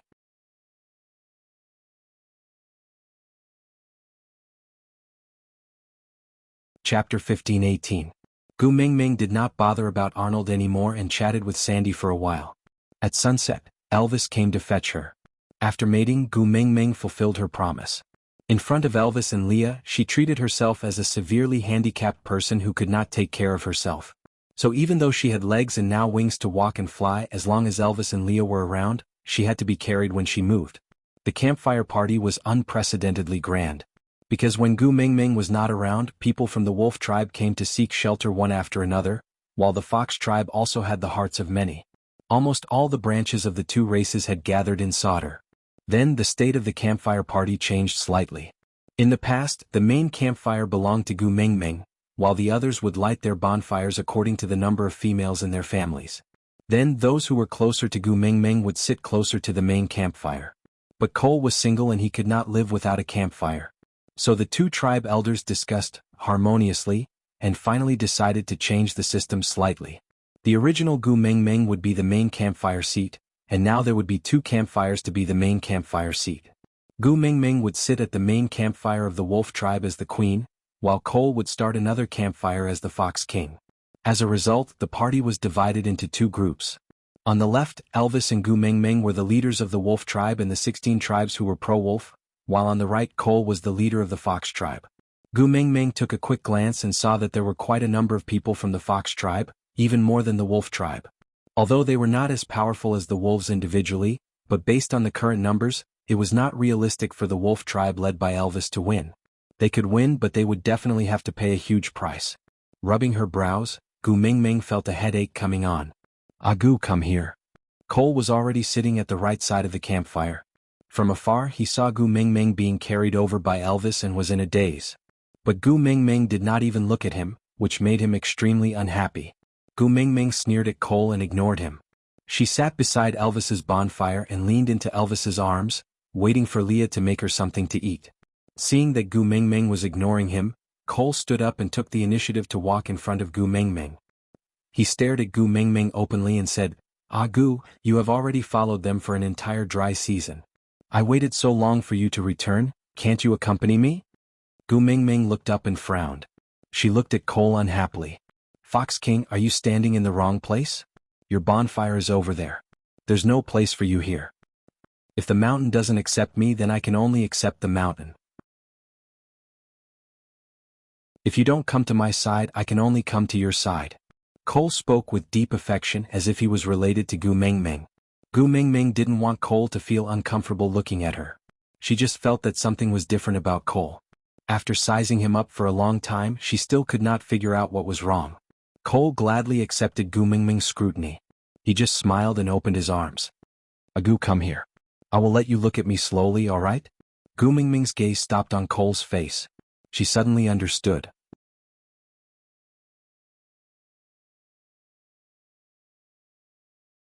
Chapter 15:19. Leah swayed his tail and whispered into Gu Mingming's ear, "Interesting?" Gu Mingming looked back at Leah and laughed. Although Qishuan's skills were not high enough and he could not change too much, but even if he changed the smallest details, it was enough to cause the trajectory to change and create a butterfly effect. Leah went to see Cole just now to confirm if the medicinal bug had completely controlled Cole. From Lee's expression when he returned, Leah must have added fuel to the fire when they were alone. Interesting, of course it's interesting. Gu Mingming was all too clear about the state of a male in the beast world after falling in love, wasn't it?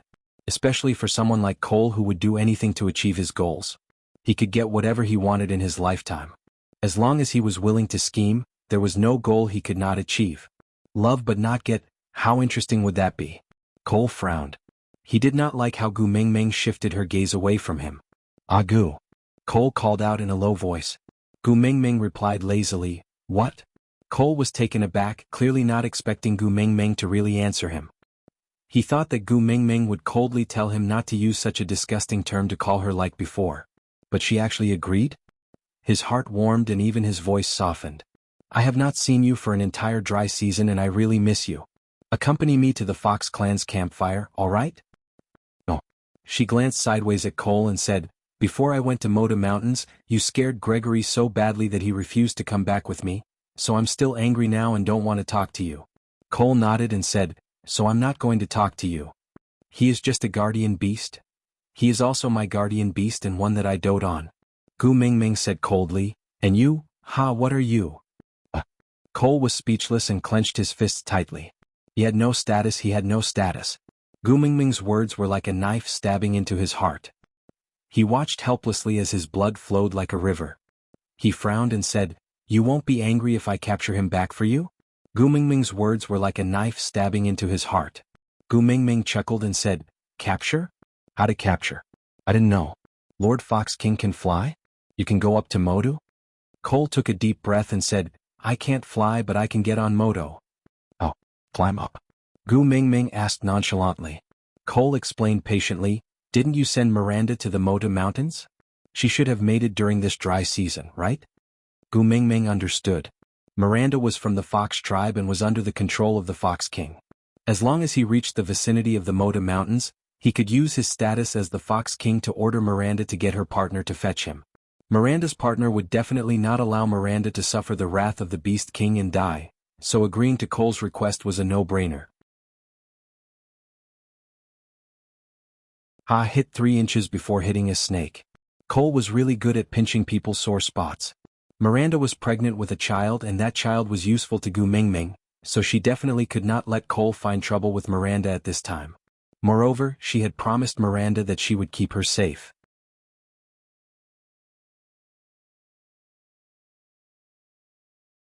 Chapter 15:20. Cole was overjoyed. His eyes sparkled as he stared at Gu Mingming. "Gu, are you jealous? You care? You care that I have other females? You care that other females bear children for me?" Gu Mingming could not deny it, but she was also unwilling to admit it. She just turned her face to the side and ignored Cole. Cole took a step forward. "Gu, I am so happy that you actually care about this, but don't be angry. Those lowly females are not worthy of bearing my children. The one in Miranda's stomach is just a tool to help you open the doors of time and space. I know you can't bear to part with Huda and his brothers, so let me be the Beast King. I will create a key of the Beast King for you." Gu Mingming held her cheek and laughed coldly. "Then Maya's stomach also has a key of the Beast King? At that time you were not the Beast King yet, right?" Gu Mingming did not care which female Cole slept with, nor did she care about this fox's antics. She just felt disgusted that he had to pretend to be infatuated even though he was promiscuous. She could not help but rebuke him. At the mention of Maya, Cole's face was filled with a perverted pampering. His tone was filled with indulgence. Agu, I really did not expect you to care so much about me. No wonder you let Qishan pester me when you went to Moda Mountains, forcing me to stay in solder and forbidding me from accompanying you. So it was because you were angry at me? Good Agu, don't be angry. Listen to my explanation. To be honest, Gu Mingming felt goosebumps all over her body. She felt that Cole did not need to use force to kill her. He could just use this disgusting method to disgust her to death. I really did not activate the Beast King bloodline back then. That winter in St. Nazaire, I only used Maya to test the probability of stray beasts impregnating females. It was to prepare for this winter. Moreover, didn't Maya's child not even born? It was just a test subject. You don't have to take it to heart. In this world, you are the only one who can bear a child for me. Agu, only the child you bear for me is the treasure in my heart. Only the child I acknowledge. So you never intended to let Maya's child live from the start? Gu Mingming frowned, her eyes filled with disgust. Cole nodded his head honestly. Other than the ones you gave birth to, I will not allow any foxes that could threaten my position as the Beast King to exist. As Cole said that, he instinctively glanced at Leah. Lee's gaze met Cole's and he smiled faintly. Is the Fox King looking at me? Aya, you're not going to attack me, are you? With that, Leah suddenly turned around and pounced into Gu Mingming's arms. He said coquettishly and pretentiously, Mingming, look, the great Fox King is using his status to bully me again. Sobs, sobs, sobs, he used to bully me like this in the past. The last time he even beat me up until I revealed my true form. Mingming, if you really take him in one day, I won't be able to survive. Gu Mingming knew that Leah was purposely provoking Cole's anger because the more Cole's emotions fluctuated, the more control the medicinal bug had over him and the more advantageous the situation would be for them.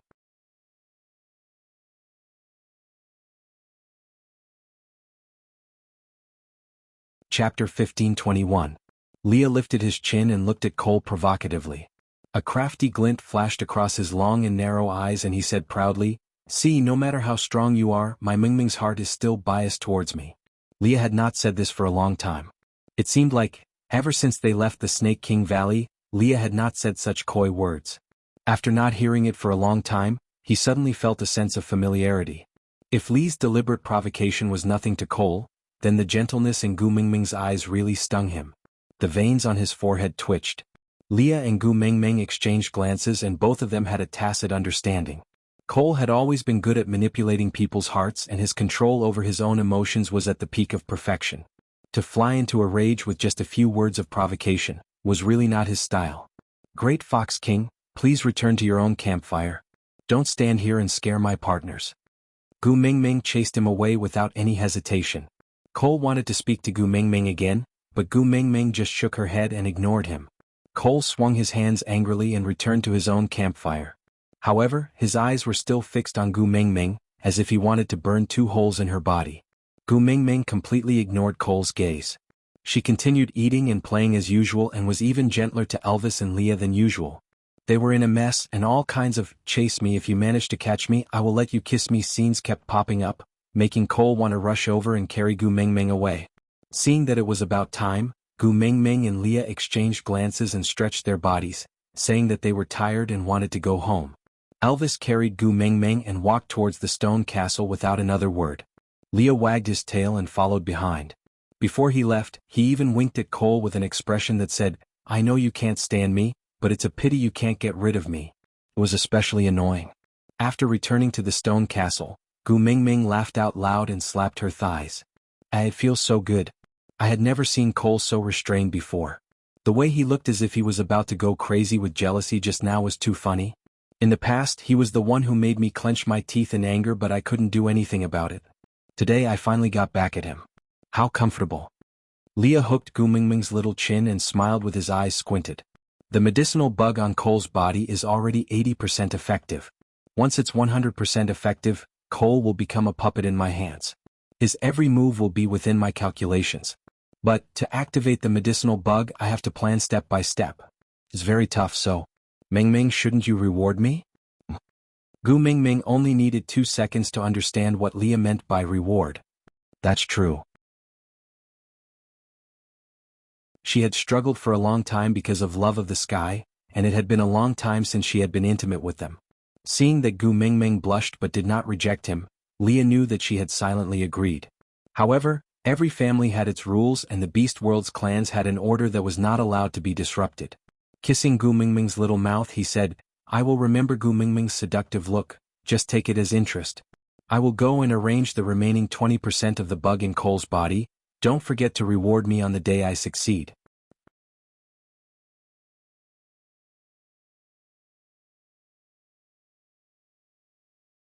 Chapter 1522.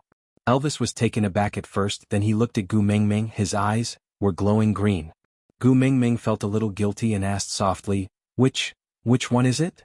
Leah had long left the stone castle, but he did not set up anything. He just stood guard outside the stone castle, guarding the door for them. Looking up at the moonlight, Leah could not help but chuckle. 4 years ago he had been guarding the door for them, and 4 years later, he was still the one guarding the door. But his current state of mind was completely different from then. In the house, Elvis's heart was beating like a drum. He was a little restless and absent-minded, only saying in a low, muffled voice, "Let me boil some water for you to bathe. You will feel more comfortable after bathing." Actually, he wished he could press her down right now. But she had this habit of bathing before and after, or else she would not let him touch her. Elvis would rather endure unbearable pain than let her suffer, especially on this matter. Elvis's reaction was really too strange, and Gu Mingming had a feeling that a disaster was about to befall her. By right they had already been partners for 4 years. Although she did not do that frequently, she had already given birth to 4 children. What kind of storms had she not seen before? But for some reason her heart was pounding hard today. She was more nervous than on her wedding day. "Hubby, tell me, what was that matter that Leah mentioned to you just now? I'm really panicking." Elvis was boiling water, his back facing Gu Mingming for the first time, not daring to turn around. Gu Mingming was even more confused. She walked in front of Elvis and realized that his face was flushed with embarrassment. Looking down, she saw that he was even more excited and agitated. It was normal for Elvis to have a physical reaction to her, but she was wearing her clothes properly now, and was not aroused or emitting the fox seductive fragrance, so why was he so agitated? Not normal to abnormal. Why don't we forget about it today? Gu Mingming took 2 steps back in fear. Elvis looked at Gu Mingming with a hurt and disappointed expression. He pursed his lips and spat out a word, "Okay." He had clearly said okay, but Gu Mingming felt a very serious sense of guilt. He looked too pitiful, like a husky abandoned by its director, hanging his head and looking like he had nothing to live for. Gu Mingming mustered up her courage and took another step forward. She held Elvis's head with both hands and asked, "You want it?" Elvis whimpered and nodded. Gu Mingming clenched her teeth and said, "Then let's do it, isn't it just that thing? Let's go all out." Gu Mingming thought they were an old couple. Elvis would not bite her to death. Elvis's eyes lit up immediately and he hugged Gu Mingming excitedly. "Really? You agree?" Gu Mingming laughed bitterly. "I agree, what's there to disagree about?" She had already given birth to 4 children. It was too late to be sentimental now. "You're my husband. Everything we do is reasonable." Elvis stuck out his tongue and licked Gu Mingming's face harshly. "Don't worry, we already have 4 sons in our family, so I will let Leah have this one. However, once he has this child, I won't give in to him anymore. In the future, whoever you conceive will have to depend on your own ability." Gu Mingming nodded with a blushing face. Elvis added a few more handfuls of firewood to the fire and soon, the bathwater was ready for Gu Mingming to take a comfortable bath. But how should she put it? This bath made Gu Mingming feel like she was washing vegetables before cooking. And that bundle of vegetables was her of all people. Aside from the topic, hurry, there's no time left. Hurry up and board the train.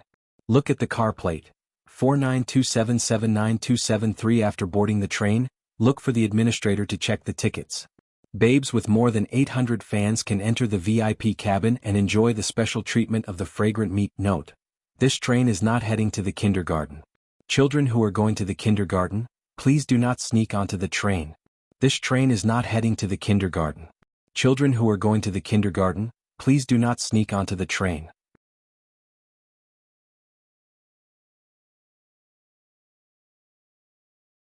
Chapter 1523. According to Gu Mingming's previous situation, she would have to sleep for at least 3 days and 3 nights after being tormented by Elvis like this. But miraculously this time, Gu Mingming woke up early the next morning. When she sat up rubbing her eyes, Elvis and Leah were both stunned. I'll go prepare breakfast.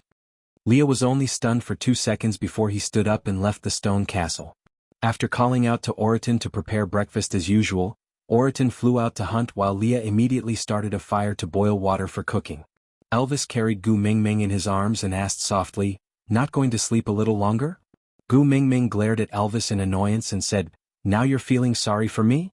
Why didn't you feel sorry for me when I was begging for mercy last night? My waist was about to break.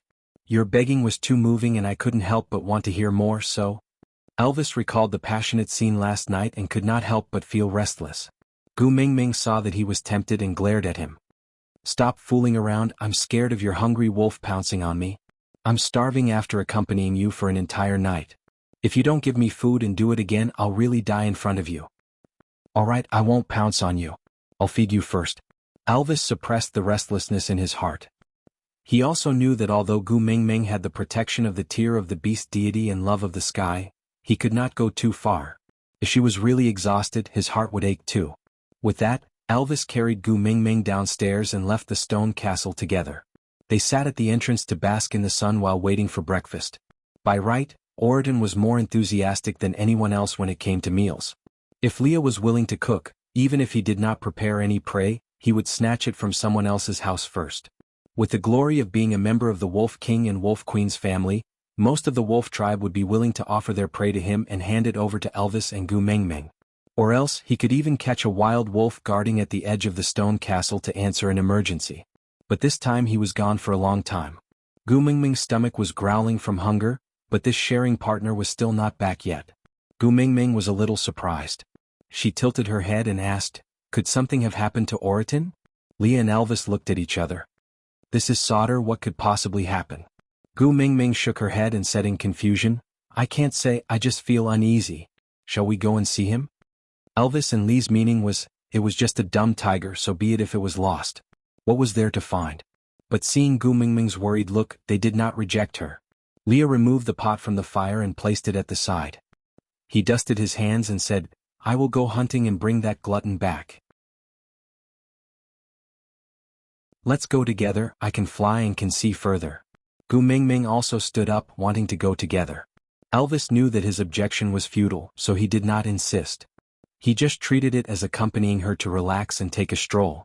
Just as the three of them were about to search in the direction that Oriton had left in, they saw a person slowly walking towards them. In his hand was a tiger's leg. Behind him was a badly mutilated tiger, leaving a trail of blood behind him. He could vaguely see that the tiger was a white tiger.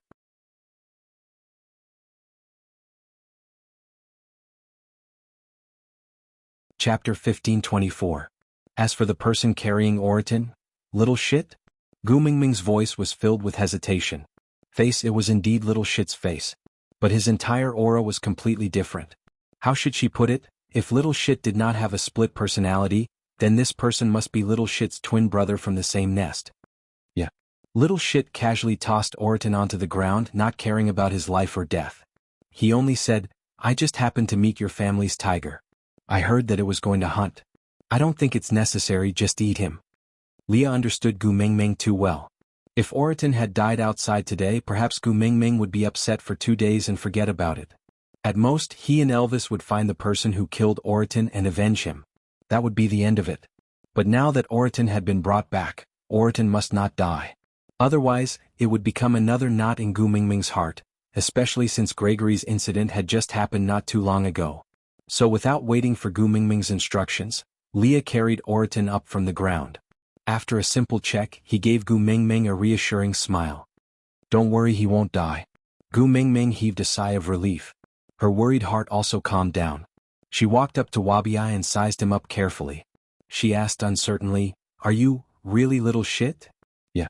Wuxia glanced sideways at Gu Mingming and responded with a single syllable, appearing rather aloof.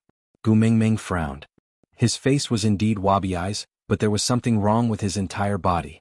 How should she put it? In the past, Gu Mingming had called Wuxia little shit because the two of them had a good relationship and would play around without restraint.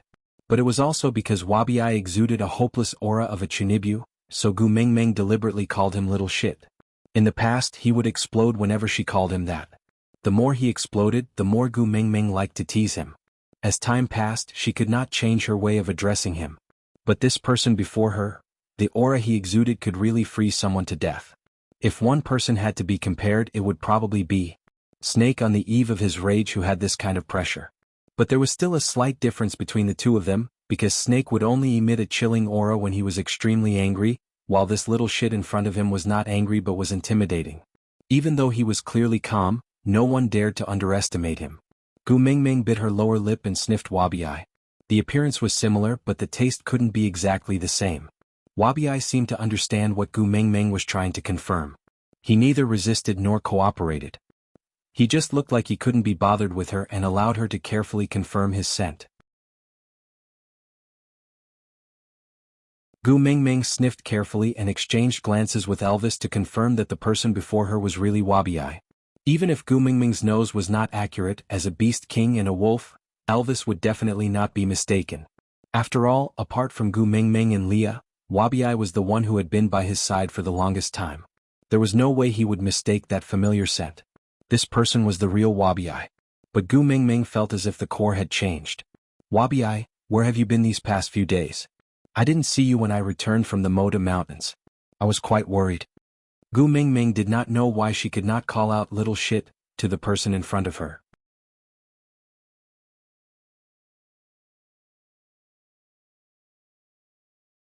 Chapter 1525. I went to retrieve some things stored elsewhere. Wabi's concise reply made Gu Mingming's heart turn colder. The person before her was not the little shit she knew. Even if they had the same body, they were definitely different on the inside. If it was little shit, he would have started bragging to her about his achievements on the Moda Mountains, pointing at her nose and asking her to kneel down and sing Conquer. And not like now, with a dignified explanation that stopped Gu Mingming from asking any further. It seemed like he had explained, but in actual fact he did not say anything. Instead, he gave off a feeling of, what does it have to do with you? This feeling made Gu Mingming feel like she had no right to continue asking. Little shit was her friend and a very sincere one. He would never treat her like this. Either something serious had happened on the Moda Mountains and she did not know about it, or this person before her was not little shit. Gu Mingming's imagination was running wild. She even started to suspect if little shit had died on the Moda Mountains and someone else's soul had transmigrated over to take over his body. But that did not seem right. Because if that was the case, how did little shit find her? And how did he know that Oriton was her family's tiger? Pursing her lips, Gu Mingming did not continue asking Wabi about what happened on the Moda Mountains. She knew he would not say it and she did not want to push him too hard and make things awkward. So she could only change the topic. Then did you see who injured Oriton so badly just now? Normally, with Oriton's status as Gu Mingming's guardian beast, the people in the beast world would have to give him some face. This was Solder and half of the forces here were from the Wolf clan. No matter who it was that beat Oriton up, the Wolf clan would not just stand by and watch. After all, beating up a male from the Wolf King family was the same as slapping Elvis in the face. The Wolf clan would definitely not tolerate it. But the truth was right before their eyes. Oriton had been beaten half to death. Wabi glanced at Gu Mingming from the corner of his eye. His expression was calm, but it was as if he was looking at an idiot. He breathed in speechlessly and said, Cole. Gu Mingming's mind exploded. Wasn't it Cole? Besides him, who else would dare to do that? Gu Mingming stood up and wanted to settle the score with Cole. Elvis understood Gu Mingming's temper and did not stop her. He just carried her up and brought her along. The males of the Wolf King's family were beaten up. If he didn't beat them back, the Wolf King wouldn't be able to live in the future. But before they could take 2 steps, Wabi asked lazily, Are you sure you want to go now? Gu Mingming and Elvis paused and turned to look at Wabi. Wabi looked up at Gu Mingming and said calmly, Don't you feel anything different about yourself? Gu Mingming lowered her head and scrutinized herself. She didn't find anything different, so she shook her head slowly and turned to look at Elvis. Elvis stared at Gu Mingming for a long time, as if there was something different about her, but he couldn't recall it at that moment. So the two of them turned to look at Wabi. Wabi pointed at the back of his neck, then looked at Gu Mingming with a faint smile. Gu Mingming turned around and showed the back of her neck to Elvis. Look, is the mark on the back of my neck still there? Elvis took a look and nodded. It's still there. Is there anything different? Gu Mingming asked again. Elvis replied, no? I can't tell. Digression.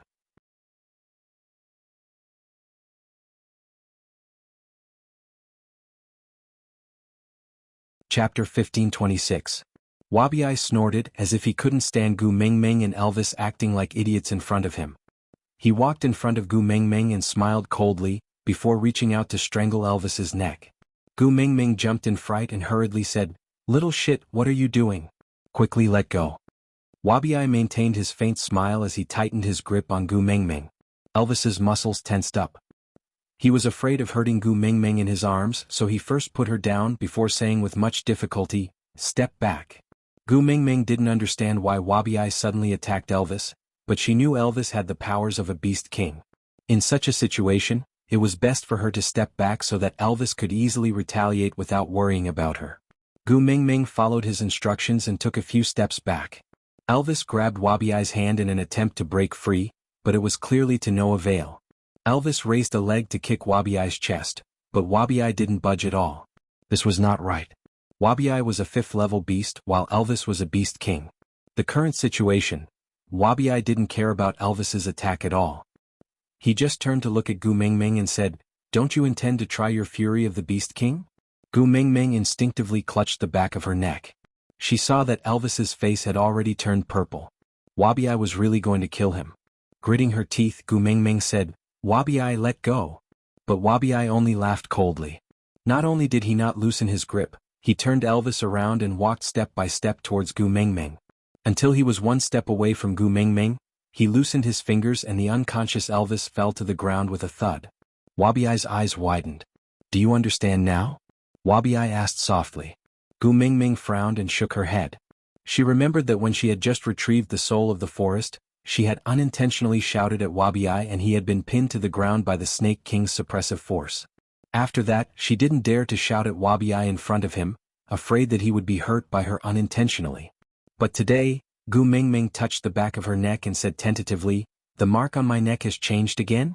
It has degenerated into Snake's guardian mark and is no longer the family mark of the Snake tribe, right?" "Not too stupid." Wabi raised his brows in approval. Gu Mingming knew that Elvis was a wolf and could not tell the difference between snakes, so he did not know the change in the mark on the back of her neck. But Wabi was a snake. In his eyes this change was very clear. With her hands hanging by her sides, Gu Mingming felt empty in her heart. Some things really couldn't be solved by running away. No matter how much she wanted to pretend that she didn't find out, she couldn't continue lying to herself forever. This was not the first time Wabi and Elvis had fought. Before they went to the Mecca Desert, they almost killed each other. But a near miss was a near miss. Although their fighting style was ruthless, it did not carry killing intent. But just now, Wabi's expression was clearly that of, "It doesn't matter even if I kill him." Gu Mingming had always known that snakes were cold by nature. However, because little shit cared about her, he also took care of the people around her. She would do this to Elvis, not her little shit. Looking up, Gu Mingming gazed at Wabi quietly. "You are not my little shit and should not be Wabi either. Who exactly are you?"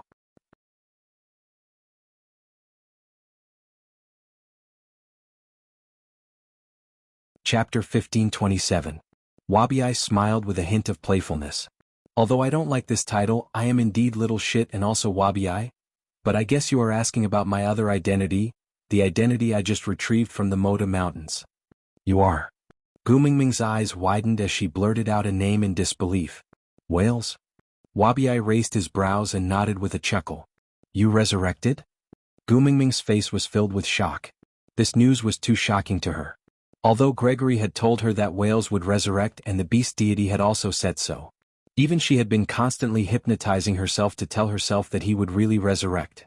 But when this person who had been dead for 1,000 years appeared in front of her, Gu Mingming still felt a huge impact. Wabi seemed to be seriously considering Gu Mingming's question. After thinking for a while, he laughed coldly. "Looking at my current state, I don't think I have resurrected. At most, I have woken up." Gu Mingming frowned with an urgent expression. She asked worriedly, "Then what about little shit? Is it that once you're completely resurrected, little shit will disappear forever?" Wabi, "Oh no, maybe from now on," she had to call him Whales. Whales bent forward to look at Gu Mingming's eyes. He probed the confusion in her gaze and asked, "Wabi is me when I was in deep sleep. I am the Wabi after I woke up. I remember everything that happened during my deep sleep clearly, so I don't think I disappeared. But there is one thing I feel I should warn you about. Don't treat me like that fool who always revolves around you. That kind of foolish way of living is not my style. And those little things around you better not jump around in front of me again. Otherwise, I may not be so patient to talk nonsense with you next time. As Wales spoke, he looked coldly at Elvis, who was lying on the ground. Since that's the case, why did you come back? Gu Mingming took a step forward and stared straight into Wales' eyes. Not only do you have little shit's memories, you also have little shit's feelings, right? Little shit was worried about me and was afraid that I would worry if he suddenly disappeared. So you came back to see me to let me know that you are safe, right? Wales didn't deny it and just smiled. You have such a rich imagination. It would be a pity not to be a scriptwriter. I haven't heard such sarcastic words in the last 4 years, right? It seemed that this was the real Wales. After all, only he, Wang Xiaoxin's partner, would know about the future profession of screenwriter. Then tell me, why did you come back? Gu Mingming did not give up. Wales' gaze landed on Gu Mingming's face and he said honestly, you are the key to my revival. If I want to see her again, I have to protect you and ensure that you are safe and sound. I have to successfully gather the 7 treasures. Wales' gaze landed on Gu Mingming's face. That's all. Gu Mingming did not believe him. Wales said lazily, don't you have her psychological knowledge? It should be easy for you to discern the true from the false, right? In other words, it was up to you to guess whether it was true or not. Gu Mingming's body stiffened, as if someone had sucked all the energy out of her. Wales might have little shit's memories, but he really did not have little shit's feelings. If it was little shit, he would definitely not talk to her like this.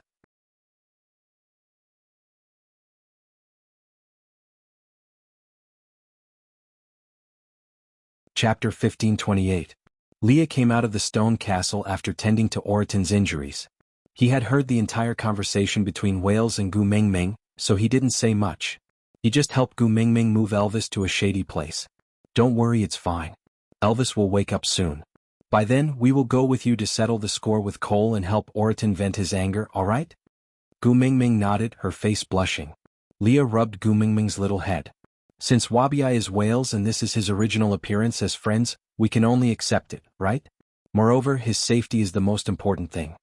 Gu Mingming leaned her head against Lee's chest. I know, I understand the logic, but I just feel very uncomfortable seeing little shit like this. It's as if I've already lost him. Leah chuckled and tapped Gu Mingming's little nose. You are the one who can't see the situation clearly. Gu Mingming didn't understand. Leah said, what did he say just now? You are the key to his revival, so he has to protect you and ensure your safety? These words, even if you want to deceive those 2 little wolf cubs, Jiayu or Qixin, they won't believe you. Gu Mingming was at a loss. She looked at Leah quietly with faint anticipation, waiting for him to continue. Leah continued explaining. If he doesn't appear, there will be 3 beast kings in the beast world, you, Elvis and Cole. If the 3 of you really fight with your lives on the line, your skills will be evenly matched. But Elvis will protect you no matter what. Cole is no match for the 2 of you, especially now that you have wings and can fly. It's impossible for Cole to hurt you. So, even if he doesn't protect you, you will still be safe. But he still came back just because he is worried about you. If he only has Wabi's memories and not his feelings, why would he do this? Gu Mingming said, but just now, don't forget he's Wang Xiaoxin's partner. He's been by Wang Xiaoxin's side for many years. He definitely knows as much about psychology as you do.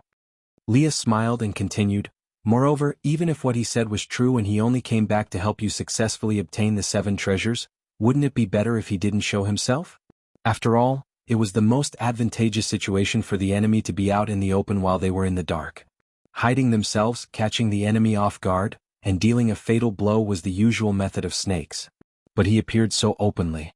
Tell me, why do you think so? The smile on Gu Mingming's face gradually spread and her gaze brightened up. He was afraid that I would be worried about little shit, so he came back to tell me that he was safe and sound and that there was no need to worry. Leah nodded. You sound so cold and heartless, but didn't you still bring Oraton back? Snakes are cold-blooded by nature and are never a race that likes to meddle in other people's business. If it weren't for you, he wouldn't have even looked at Oraton. At this thought, Gu Mingming suddenly smiled.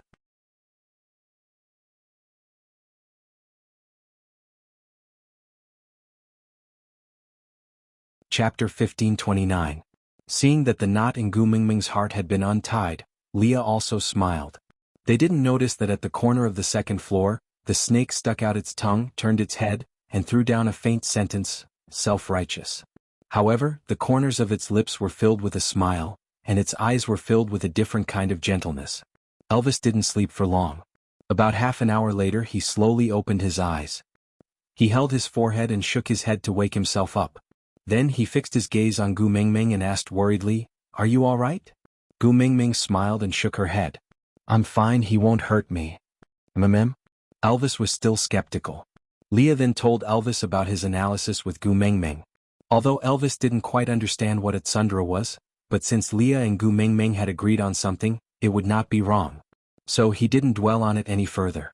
It was common for males to fight and kill each other. Elvis also wouldn't bear a grudge against Wuxia for choking him unconscious. At most, he would just choke him back next time. But there was no need to wait for Cole to beat Oriton up. This time he had to return the favor. Elvis stretched his muscles and realized that he didn't feel any discomfort. So he carried Gu Mingming and brought Leah to where the Fox clan lived. But when they reached the borders of the territory, they realized that the Fox clan was already in a mess. Gu Mingming was dumbfounded. She thought to herself, could it be that the other members of the Wolf clan had already come to cause trouble? Scanning the area, she didn't see any Wolf clan members. Leah casually grabbed a fox who was rushing off somewhere and asked, "What's going on?" "Ninth Highness, this." That fox knew that Leah and Cole were not on the same side. Although the Wolf clan and Fox clan both lived in Sodder, they were on opposing sides. So, he shut his mouth and looked at Elvis with a troubled expression. Gu Mingming waved her hands. "Forget it if you don't want to say. Let's go and see for ourselves." Leah shrugged his shoulders nonchalantly and let go of her. But that fox did not leave. Instead he stretched out his arm and blocked their path. He stuttered, "It's not convenient for the mighty Fox King to meet guests now, you guys, please go back." Gu Mingming found it funny that he was not afraid of death. Holding her chin, she looked at the little fox in front of her and said, "Do you think you can stop me? Lord Emissary, please don't make things difficult for me. Fox King, it's really not convenient for him to see guests." The little fox was shivering, clearly afraid. Gu Mingming smiled scornfully and said, "Don't tell me it's inconvenient, because you know I'm here? When you're Wu Song it seems quite convenient." Leah flashed his claws and smiled faintly.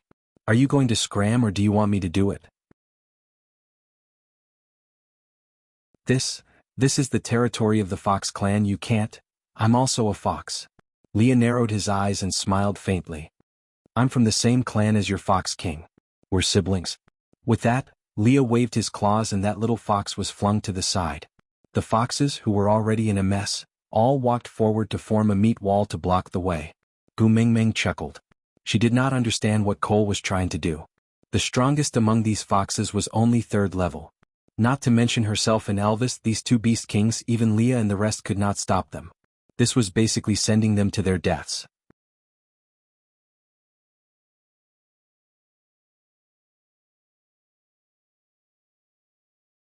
Chapter 1530. Great Messenger. Arnold stood out from the crowd and cupped his fists. The Fox King is seriously injured and unconscious. It is not convenient for him to meet any guests. Great Messenger, please forgive us and don't make things difficult for us. Seriously injured? Gu Mingming narrowed her eyes. She didn't think the 3rd level Oriton could injure Cole so badly. Arnold nodded. Yes, the Great Messenger's friend, Wuxia, attacked the Fox King. Little shit. Gu Mingming was stunned for a second before she smiled. Little shit said he didn't care about her, but his body was still very honest. Without a doubt, little shit must have, conveniently, attacked Cole when he was saving Oriton. Even if Oriton wasn't Gu Mingming's male, he was still her family's tiger. He wouldn't let an outsider like Cole bully him. Little shit was standing up for her. Gu Mingming nodded and said to Arnold, "All right, I understand. Since it is not convenient for the Fox King, we shall not disturb you any further." With that, Elvis carried Gu Mingming and left. Sighs of relief could be heard behind them. It was obvious that they had been frightened out of their wits. Leah looked at Gu Mingming with a smile. "Am I right? If it was just whales and not little shit, would he care about this?" "He wouldn't." Gu Mingming smiled brightly. She shot Leah a look. "To celebrate little shit's safe return, let's have an extra dish tonight. While we're at it, ha ha ha." Leah looked at Gu Mingming's mischievous smile and knew what she was thinking. The grapes sent by Jianghu this year were made into wine by Sandy and her men. I checked them after I came back. They weren't as detailed as yours, but the taste was about the same. Leah pinched Gu Mingming's little nose. But you have experienced Wabiai's alcohol tolerance. Aren't you afraid he will drink all your wine again? Gu Mingming raised her head. As long as I can drink little shit back, what's a few barrels of wine? Gu Mingming was in a great mood. She hummed a tune all the way back to the stone castle. Wabiai had never been one to scheme. If someone provoked him, he would usually choose to fight back. It was never too late for a gentleman to take revenge 10 years later, but that did not apply to him. Looking at Oriton being beaten up so badly, he would either not care or even care. Cole would definitely be 10 times more miserable than Oriton. It's a pity that I didn't see him like this. Gu Mingming was stunned when she pushed open the door and entered the stone castle. Little shit, this was definitely kissing little shit. My wine. Gu Mingming shouted at the top of her lungs. Didn't you say to rest on the second floor? Why did you drink all my wine as soon as you came back? That's right, Gu Mingming had intended to take out the grape wine to serve little shit. But serving was one thing, and it was another to find a drunken snake coiled up in the stone castle like Nuwa with a wine barrel in its tail. It was half leaning on the stone castle while winking at Gu Mingming with a drunken and enchanting smile. Burp, little shit seemed to be in a good mood after drinking. Seeing that Gu Mingming had returned, he walked towards Gu Mingming in an S shape. He pushed Elvis away and hugged Gu Mingming in his arms. He whispered into Gu Mingming's ear, I am your father, really? Gu Mingming facepalmed. How could he act in a sequel after drinking himself into a coma?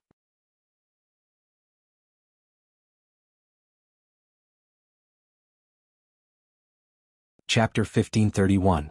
You don't believe me? Wales seemed unhappy. He raised his upper body and lifted Gu Mingming by the collar, lifting her feet off the ground as if he was grabbing a little chick. He shook her for a while and watched Gu Mingming swinging around his hand like a pendulum. He chuckled and said mysteriously, Look, you have Snake's mark on the back of your neck, right? I heard he's dating you over there. According to that fellow's character, you won't be able to run away and you'll definitely have to marry him. I'm his father, am I also your father? Gu Mingming followed Whale's words and thought, it seemed to be the case.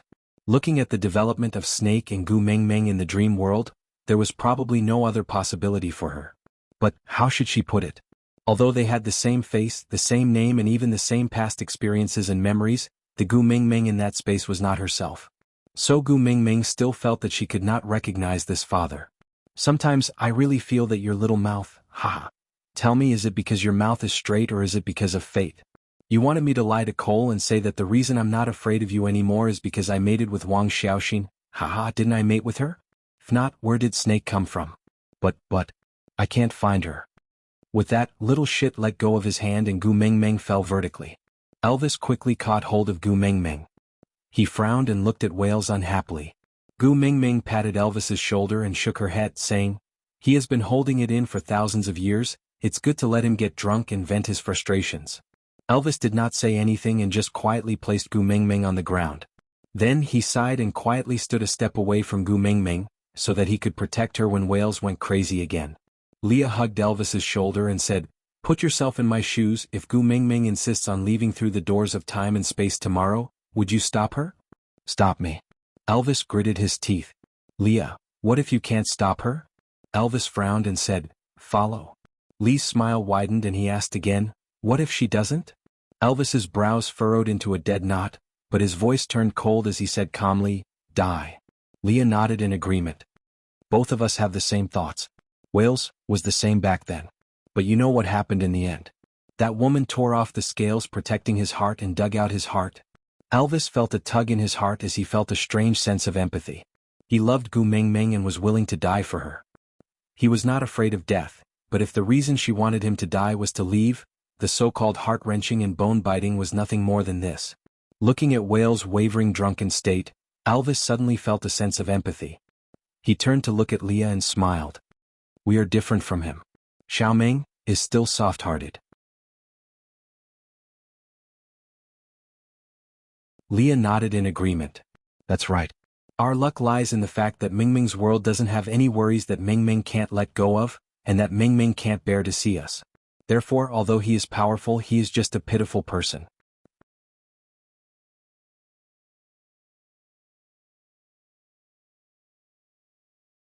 Chapter 1532. Leah was taken aback and instinctively looked at Gu Mengmeng. Standing behind Wales, Gu Mengmeng also tilted her head and pointed at her own nose, saying, "I told him." Wales turned back with a sharp gaze, scaring Gu Mengmeng so much that she shrank her neck. He did not ask anything and Gu Mengmeng confessed herself, saying honestly, "The beast deity told me." Gu Mengmeng repeated the version of the story that the beast deity told her about Wang Xiaoxin and Wales, word for word. Then she looked at Wales quietly for a while before asking, "What's wrong? Did the beast deity say something wrong?" Wales seemed to have sunk into deep thought. She did not know if it was because the alcohol had gotten to his head and caused him to be slow or his thoughts had flown elsewhere. Anyway, he was just dazed for a long time before he suddenly laughed, a very joyful kind of laughter. He held Gu Mingming's shoulders with both hands, his eyes shimmering with tears as he asked word by word, "The beast deity really said that she was waiting for me?" Gu Mingming nodded blankly, saying, "What's wrong? Things between the two of you are not like this?" Wales slowly closed his eyes as tears flowed down from the corners of his eyes. His lips were still curled up with a smile that made one's heart ache for him. "Little shit, are you all right?" Gu Mingming's heart ached for Wales as she looked at him. Wales nodded and said, "I'm fine, I can't be any better. Knowing that she is waiting for me, I did not waste these 1,000 years. Come, Gu Mingming, have a drink with me." This word "me" made Gu Mingming feel at ease all of a sudden. Regardless of whether he was called Wabiai or Wales, he was still her little shit. Just like what Leah had said, if Wales was Wabiai's true form, then she should accept him. Although he was not as cute as Wabiai and was so arrogant and awkward, no matter what, as long as he was little shit, he was still her friend. Crossing 1,000 years and becoming friends with the husband of the previous messenger of the beast deity, Snake's father, this could really be considered as forgetting the difference in age. Gu Mingming raised her wine glass and clinked it with Wales without a word, saying, "A toast to you to congratulate you on your return. Cheers." Wales didn't stand on ceremony either. He downed the cup of wine without leaving a single drop behind. Gu Mingming really wanted to say that wine was not sorghum liquor, it was really not the way to drink it. But little shit's current state. Forget it, as long as he's happy drinking, why bother with the method of wine tasting? Being carefree was the most important thing. Wales hugged Gu Mingming's neck and said in a brotherly manner, "Gu Tuming, help me do something, in the future, I will help you even if I have to go through mountains of daggers and seas of fire, alright?" Gu Mingming smiled. This Wales acted so cold when he came back, but after a few barrels of wine, his little shit nature was revealed. If she had known this would happen, she wouldn't have worried about him in the morning. She should have just fed him 2 buckets and see if he would still be so arrogant. However, as long as little shit could come back, she would not be angry at him. After all, when she first inherited Snake's memories, her personality changed for a long time. Little shit had only been awkward for half a day, so he could be forgiven. So Gu Mingming raised her head and said in a very righteous manner, "What's our relationship? Was there even a need to talk about this? Tell me, what do you want me to do?" Little shit chuckled and said, "To seduce Cole."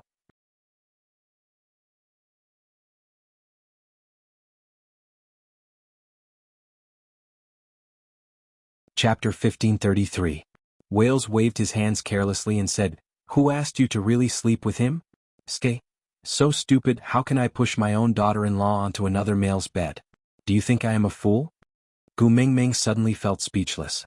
Her relationship with Snake was very subtle, but she really did not seem to be worthy of being called daughter-in-law by Wales. "I just want you to plot against Cole once to make him fall in love with you wholeheartedly, because only then can his heart be used." Wales smiled in a drunken haze, with the unique craftiness and malevolence of the Snake tribe. With a face full of schemes, he said, "Do you know where the spirit of the rocky cliffs is?" Gu Mingming shook her head, but she had a question in her mind. Could it be that the spirit of the rocky cliffs was related to Cole? Wales seemed to have seen through Gu Mingming's thoughts, so he smiled and nodded his head, saying, "The spirit of the rocky cliffs is a derivative of the soul of the forest. For a tree to grow, it needs to absorb nutrients, and Cole is that nutrient now." Gu Mingming looked at Wales in confusion. Wales let out a drunken burp but didn't say anything. He only stretched out a finger and pointed at the air, saying, "The soul of the forest originally had 2 leaves, one on the left and one on the right. Both of them can save lives." They can grow flesh from bones and bring the dead back to life. Yes, that's it. But actually, it still has a third leaf. Only when this third leaf grows out and fully unfurls, will the spirit of the rocky cliffs appear. As Wales spoke, he swayed to Gu Mingming and placed both his hands on her shoulders. He tried to make his gaze look serious, but Gu Mingming only saw his drunken expression. This first leaf is called benevolence, the second is called kindness, the third is called a love. So, if you want the spirit of the rocky cliffs to appear, you have to make Cole fall in love with you, love you so much that he is willing to die for you. Only then will the third leaf of the soul of the forest unfurl. With that, Wales let go of Gu Mingming's hand and stared straight at his palm. Only when you gather all 7 treasures, can I be truly revived, and then I can see her. 1,000 years, I have wasted a whole 1,000 years. Wales let go of Gu Mingming's hand and stared straight at his palm. Gu Mingming puffed up her cheeks and thought for a long while before shaking her head. I don't understand. Why must Cole fall in love with me before the third leaf will bloom? Because you won't love him. Wales seemed to have thought of a particularly funny thing. His eyes were filled with an amused smile as he said, "Do you know what is the most painful torture in this world?" Gu Mingming replied, "Parting forever." Gu Mingming had experienced these 4 words from Snake and again from Gregory. It could be said that she was deeply moved by them. Wales shook his head and said, "Parting in life and death is a sad thing. The so-called sad thing is that although it is difficult, it will pass. Just like me, I have been suffering for 1,000 years, but when I think about how I can return to her side soon, I feel that this 1,000 years of suffering is just an instant." Wales paused before looking at Gu Mingming. "When Snake died, you must have been in great pain, but has that pain faded to the point that you can't even remember it? So, the most torturous thing in this world is not parting forever. Because although it is painful, it will eventually be forgotten and it will slowly get better."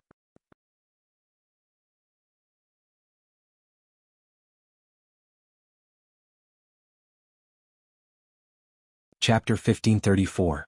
Wales laughed coldly and said, "You can't get what you want." Gu Mingming was taken aback and did not understand what he meant. Wales said, "As long as Cole falls in love with you and you don't love him, this torture will stimulate the growth of the third leaf of the soul of the forest. The more painful he is, the faster the leaf will grow. When the third leaf fully blooms, his heart, which is used as nourishment, will be sucked dry and become as hard as a rock, becoming the spirit of the rocky cliffs." Gu Mingming frowned and her heart was filled with lingering fear. Not because of anything else, but because the soul of the forest had been placed on Qishuan's body from the start. Gu Mingming's brows were tightly knitted together. She had always thought that the 7 treasures were all life-saving items and did not expect the third leaf of the soul of the forest, which represented life force, to be such a deadly thing. Then when Cole placed the soul of the forest into Qishuan's body, did he know the truth or was it an accident? If he knew, why did he then place the soul of the forest into his body? If he did not know, impossible. Cole's understanding of the 7 treasures was far above Gu Mingming's. He could not have placed the soul of the forest into Qishuan's body without knowing anything. So, Cole must be plotting something. Is there any way to let the third leaf bloom and obtain the spirit of the rocky cliffs without the person who is used as nourishment to die? Gu Mingming asked. Wales nodded and answered honestly, "Yes, if you truly fall in love with him, cut out half of your heart and give it to him, he will not have to die." After Wales finished speaking, he laughed and looked at Gu Mingming asking, "Do you know? If you fall in love with Cole, cut out your heart to continue his life." Gu Mingming shook her head and said, "No." Wales nodded approvingly and said, "So, Cole is dead for sure." Gu Mingming was not as optimistic as Wales. She could not understand Cole's motive for doing this. She did not believe that someone like Cole would risk his life for no reason. Could it be that Cole was so naive to think that Gu Mingming would cut out her heart to save him? Yes, because Qishuan's life was tied to his. Gu Mingming might really cut out half of her heart to give it to Cole for her son. But the problem was that there was an important prerequisite for such a life extension. She had to truly fall in love with him. This is even harder than cutting out the heart. Gu Mingming sighed and said, "I feel that Cole should know the secret of the third leaf of the soul of the forest, and he knows very well how much I want him to die. Under such circumstances, it is impossible for him to fall in love with me and allow the third leaf to grow." Wales shook his head and said mysteriously, "Do you know why he hit Oriton?" Gu Mingming shook her head. Wales shrugged his shoulders and chuckled, "Because he was eavesdropping outside yesterday. He heard the sounds of you and Elvis mating, so he was angry, jealous, and went crazy. He didn't dare to be impudent in front of you, so he vented his anger on Oriton, who was alone. Wales nodded his head seriously, indicating that what he said was the truth. Then he said softly, "Let me tell you another secret. When I hit him, the snake's tail was stuck into his chest. The third leaf had already sprouted a bud, so I only crippled him and didn't kill him." Gu Mingming stared at Wales, dumbfounded. Wales nodded his head seriously, indicating that what he said was true. "You mean?" Gu Mingming felt as if she had swallowed a fly. Wales nodded and said, "Cole loves you. He loves you so much that he is twisted, so ferocious, so much that he can't see the light of day, but he really fell in love with you." Digression.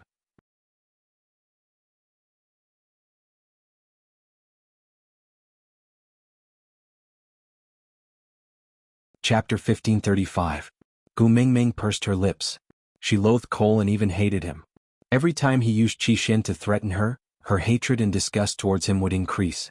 She wished she could skin him alive and break his bones. But she still felt repulsed by using emotions to feign civility. Yes, it was undeniable that Wales was right. To the males in the beast world, not getting what you want was the most heart-wrenching thing. But this situation was really despicable, and Gu Mingming did not want to involve herself in it. Wales stared at Gu Mingming for a long time and understood the repulsion in her eyes. He took 2 steps back and said, "Now we have 6 out of the 7 treasures, we only lack the spirit of the rocky cliffs. Gu Mingming, I beg of you. As long as you help me this time, I, Wales, will owe you for the rest of my life." Gu Mingming knew about Wales and Wang Xiaoxin's relationship. It would be an exaggeration to say that she could empathize with him. You would never know how painful it was until you were stabbed. When the beast deity first told her this story, she already felt that Wales was very pitiful. After knowing that Wales was little shit, this feeling was magnified by many times. Little shit was an important friend of hers. She could not bear to see him go through a love crisis and return after narrowly escaping death, only to repeat the same mistake and fail on the verge of success. She could not bear to see him fail on the verge of success. But, is there no other way to get the spirit of the rocky cliffs? Gu Mingming asked. Wales shook his head with a bitter smile and said, "If the second leaf of the soul of the forest has not bloomed, then we just need to change the provider. For example, the birdman on the Mota Mountains is very suitable. Unfortunately, the second leaf has already bloomed and the soul of the forest has already fused with coal. There is no way to retrieve it. Gu Mingming, you need to be moral towards good people. Why can't you do it to coal?" I know you don't like to make use of other people's love." Wales looked at Gu Mingming with pleading eyes.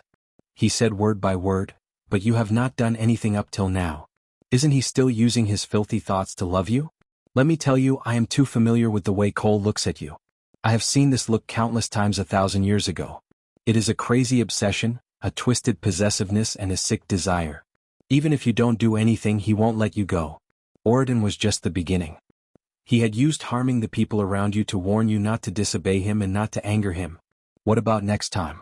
Who could it be? Hada and his brothers? Sandy? 16 golden hairpins? Or Leah, Alvis, or anyone else who can coerce you?" Wales held onto Gu Mingming's shoulders with both hands and stared into her eyes. He said solemnly, "If you want to protect the people around you from harm, the best way is to strike first. Give him the illusion that there is hope between you and him. In order to maintain this hope, he will not dare to act rashly and hurt the people around you. What you have to do is not to take the initiative, not to refuse, and not to take responsibility. When his hopes climbed to the peak, you could crush his hopes ruthlessly. As long as you were ruthless enough, the third leaf would definitely bloom. At that time, I can be with her again and you can get rid of him completely. Other than Cole, no one will be hurt. And Cole only has himself to blame."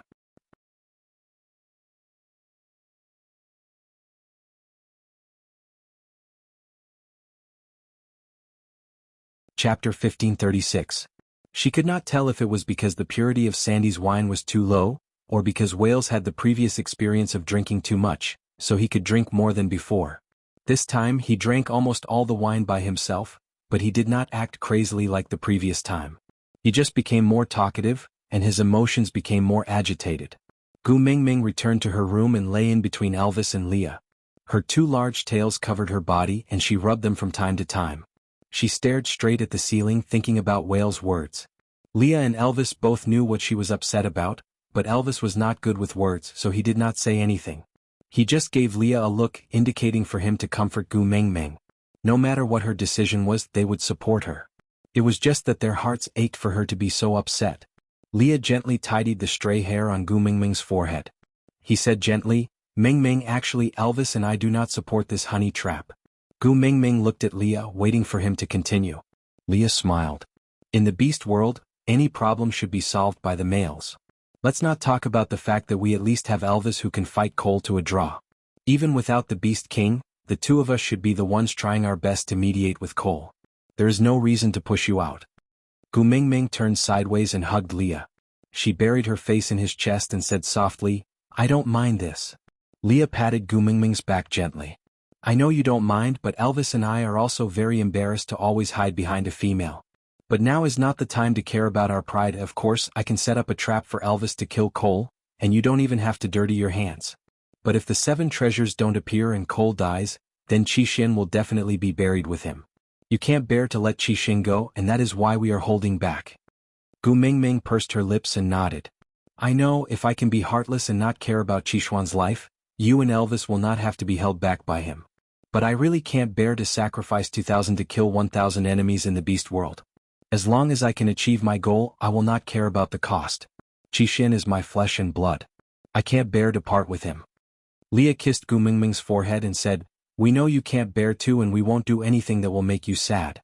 Hence, Whale's suggestion seemed to be the only beneficial solution for now. Only then can the 7 treasures appear.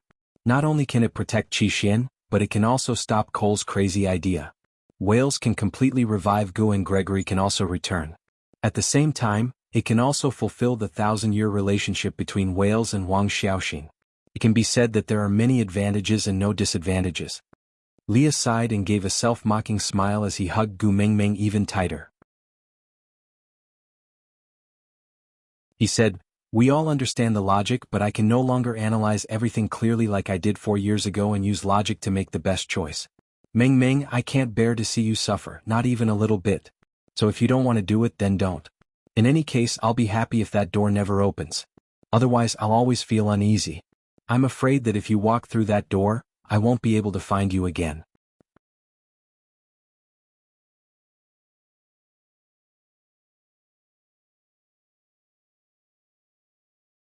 Chapter 1537. Leah laid out the pros and cons for her to hear, but did not make the decision for her. Leah was telling her that no matter what her final decision was, he and Elvis would support her unconditionally, and would help her deal with the aftermath as usual. So, she could do whatever she thought she should do.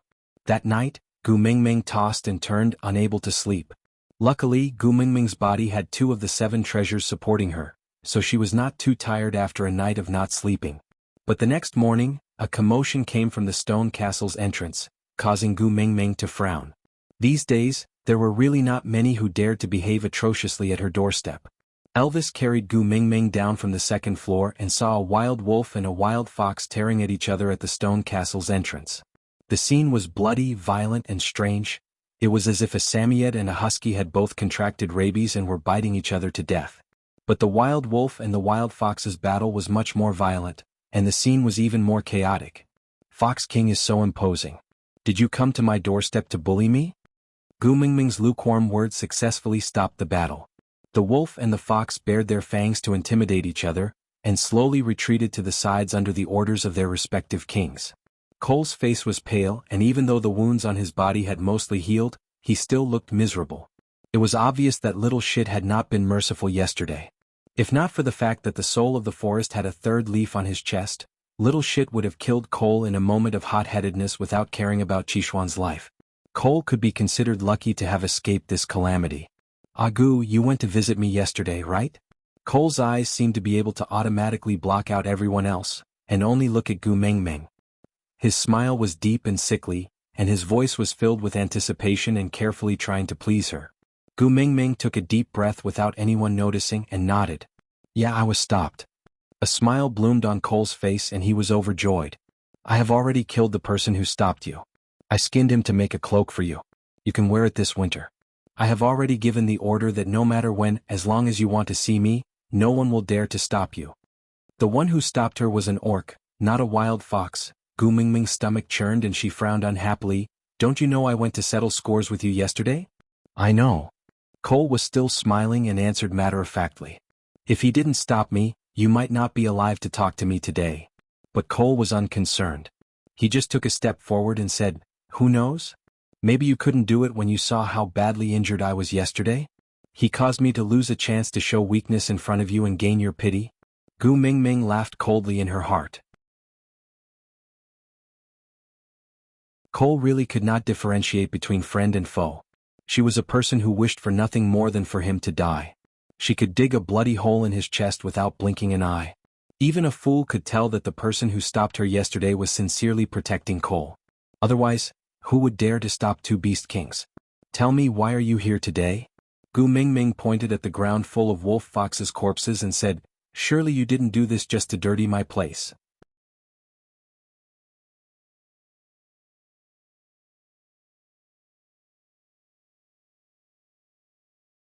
Chapter 1538. Gu Mingming looked down at the ground littered with wolf and fox corpses. She frowned at Cole and asked, this is the food you prepared for me? Cole nodded and smiled. His "you don't have to be so touched" expression made Gu Mingming's teeth itch. Don't you know that I don't eat snakes, wolves and foxes? Gu Mingming's face was filled with impatience and sarcasm. Cole seemed to be surprised. He looked at Leah with a questioning gaze. Leah nodded in reply. Cole looked at Gu Mingming with a look of realization and said, because of your partner's race, you will also be gentle towards wild beasts? But I, Gu, as the messenger of the beast deity, if you take the lead in not eating wolves and foxes, then others will not dare to offend you. This way foxes and wolves will overpopulate and lack natural enemies. Maybe in the future when you walk outside the tribe, you will see wild wolves and foxes running everywhere. Gu Mingming choked and was a little speechless. So, Cole was saying that as the messenger of the beast deity, she would be a picky eater and disrupt the ecological balance of the entire beast world? Strangely, Gu Mingming thought of the empress in the past television dramas.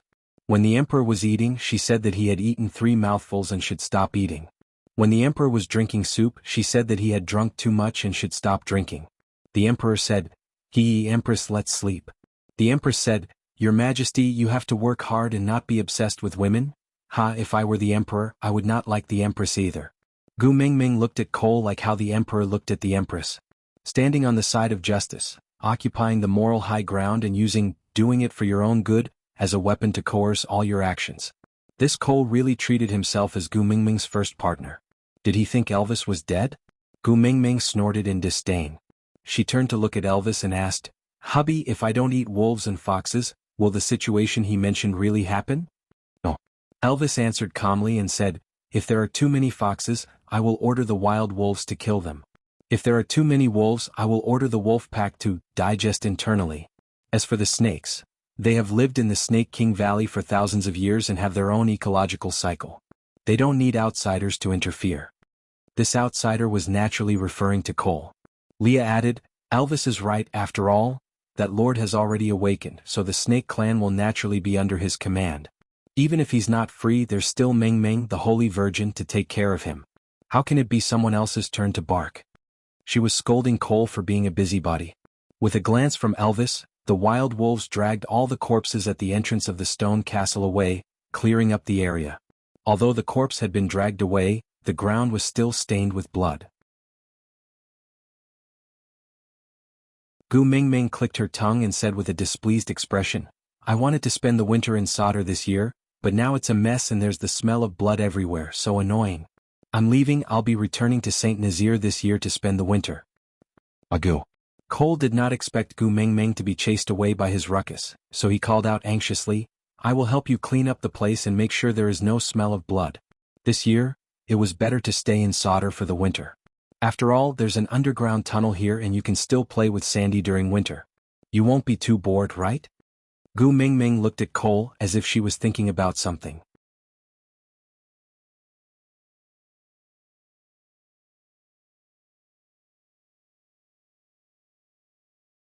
Chapter 1539. I probably won't have time to play with Sandy this winter. Gu Mingming turned back to look at Cole, then at Lee's face. She smiled shyly and said, I have the love of the sky and Leah has agreed to let me give birth to a nest of little foxes to play with.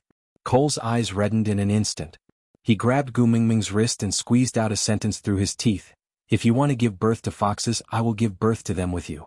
You are not allowed to mate with others. Gu Mingming glanced sideways at Cole, then looked at her wrist and chuckled. Cole, are you mistaken? You are not even my male, how can it be your turn to give birth to children with me? As long as you are willing, I will be your male. Cole looked at Gu Mingming with a ferocious stubbornness. Gu Mingming struggled to no avail, but she was not angry. Instead, she smiled and asked Cole, you are a stray beast, how can you be my male? Even without the mating mark, I can still impregnate you. Maya and Miranda are the best proof. Cole defended himself because he felt that Gu Mingming's words had a hidden meaning, as if she was giving him a chance. Hence he tried his best. He wanted this chance, a chance to stay by Gu Mingming's side. Ah! Gu Mingming sneered. Her clear eyes were filled with sarcasm and disgust. Don't you know that I have mysophobia? Why would I want someone else's used second-hand goods? Is your brain filled with hyaluronic acid? Did you even flatten the lines in your brain? Cole did not let go and said, you know that the Snow Fox tribe has no concept of chastity. But if you mind, I promise I will never touch other females in the future. You are the only one, alright? Gu Mingming did not say a word and just gave Elvis a look. Elvis's fists were already clenched tightly. Receiving Gu Mingming's signal, he raised his sharp claws and slashed at Cole's wrist. Cole's hand was broken by Elvis before and he was traumatized by it. So when Elvis raised his claws, Cole immediately let go. Gu Mingming moved her wrist and chuckled, how much do you like me? It's just so, you let go when Elvis just moved his fingers. With that, Gu Mingming wrapped her arms around Elvis's neck. Hubby, let's go. Elvis's gaze was fixated on Gu Mingming's face, not even giving Cole a look of disdain. He kissed Gu Mingming's little nose dotingly and said, all right. Leah waved his tail and smiled elegantly when he passed Cole. Cole Fox, is King Cole and Cole? Cole Fox Fox Ant? Leah. Fox and Leah T. Cole Leah Lee Leah at T. Leah Leah Wolf. So let's go back now. Elvis and I will go out and help you replenish some of your favorite fruits and vegetables. It won't be a problem to survive the cold.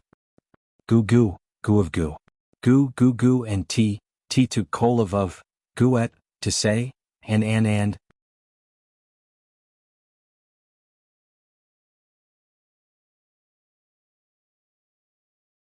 Chapter 1540. Gu Mingming could not understand Cole anymore. She patted Elvis's shoulder, gesturing for him to put her down. Elvis did so. Gu Mingming took 2 steps towards Cole and tilted her head to look at him. Do you know what price you have to pay to obtain the spirit of the rocky cliffs? I do. Cole answered without hesitation. Seeing Gu Mingming take 2 steps towards him, he smiled warmly. If you know you still... Cole took 2 steps forward and stood in front of Gu Mingming. He looked at Gu Mingming with a deep and resentful gaze. He smiled. Gregory also knows what price you have to pay to obtain the love of the sky. Didn't he still bring you up Moda Mountains? Do you think I am worse than him? Agu, let me tell you. My heart for you is firmer than anyone else. For you I can do anything. Cole placed his hand over his heart. His lips curled into a devilish smile. Qixin was trained by me. Do you really think he can hide his little tricks from me? Using bewitchment in front of me is no different from showing off in front of an expert. But I still let him do as he pleases. Why do you think so? Gu Mingming shook her head. She pursed her lips and did not say a word. Jiayu was right about one thing. You should never try to understand a lunatic's thoughts. Because you could not understand his logic. In Gu Mingming's eyes, the Cole before her was a complete lunatic. Just his plan to occupy the earth was enough for him to be locked up in the Green Mountain Lunatic Asylum for the rest of his life. Because I need a reason to treat you well openly. I need a reason to tell the world that I love you. Cole looked up and laughed. It was filled with arrogance and sorrow. His voice was a little hoarse and full of vicissitudes. Everyone says that I betray the world. Ha, but when has the world ever treated me well? Agu, you only know that I don't treat Leah well. But do you know why I hate him and schemed against him? Cole looked back. His gaze locked onto Gu Mingming's face. Because my mother has the same bloodline as Miranda. Mother gave birth to 9 children. Only one of each child survived. Because the others were eaten by their fathers the moment they were born. Gu Mingming felt a chill in her heart and instinctively took a step back. And the reason why we are still alive is not because of the greatness of parental love or the remaining kinship in humanity. Cole took a step forward and closed in on Gu Mingming. He suddenly raised his hand and pointed accurately at Leah. We are alive to feed him. Leah nodded and said, Let's eat him. What? Gu Mingming stared at Cole in disbelief. Accident? Cole smiled bitterly and shook his head. He pointed at Leah and slowly wrapped his arm around Gu Mingming's waist. Finally, he hugged her once and she was so shocked that she forgot to struggle. Cole started to understand why Leah dared to reveal such a tragic and unbearable past in front of her. It was because only by tearing open his festering scars and letting her see his bloody scars, would he be able to obtain her gentleness. And the tiny Gu Mingming had infinite warmth. As long as he hugged her like this, the heart-wrenching pain would be alleviated. The pure and flawless son of the deity, shouldering the prosperity of the Snow Fox tribe. In order to obtain more power, my parents left the most outstanding one among the 9 brothers alive. Then they personally skinned and broke their bones one by one to feed him. Aside from the topic, I said before I want to kill Cole. And it was a soft knife cutting his flesh. The pain was endless and it was a killing that struck at his heart.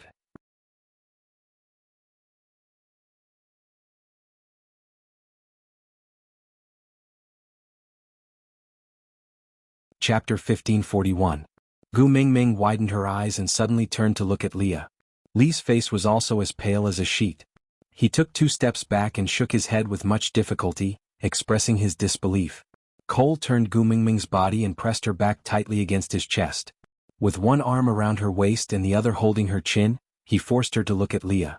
He pressed his face against her ear and said seductively, like a snake demon bewitching Eve, word by word, "Otherwise, how do you think a 9th Highness who only knows how to research witch-doctor spells and has no actual combat experience could rise to the 3rd level?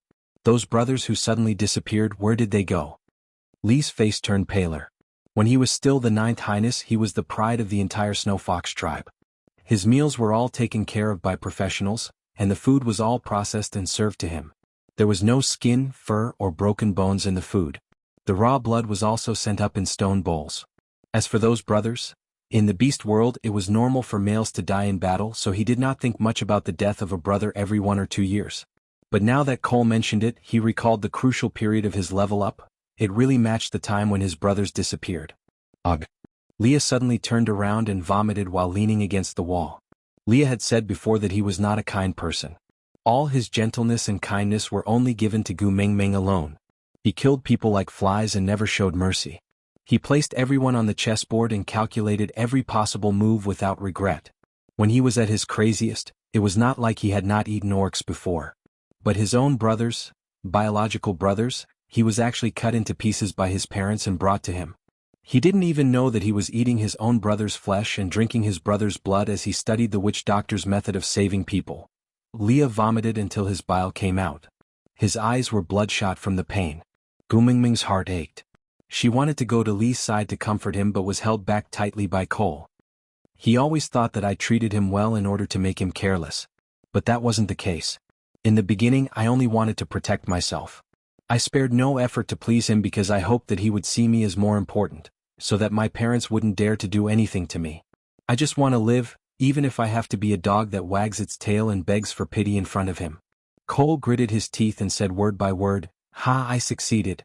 Because of his reliance on me, I was able to escape death time and time again. In the end, even my eldest brother died." Gu Mingming's body stiffened. She turned her head with difficulty and looked at Cole in disbelief. Cole chuckled. The eldest son of the Snow Fox clan will be in charge of political power. However, in order to help him ascend from level 2 to level 3, the Void Mother did not hesitate to order her males to surround and kill Big Bro. Then she delivered Big Bro's flesh to him and coaxed him into eating it.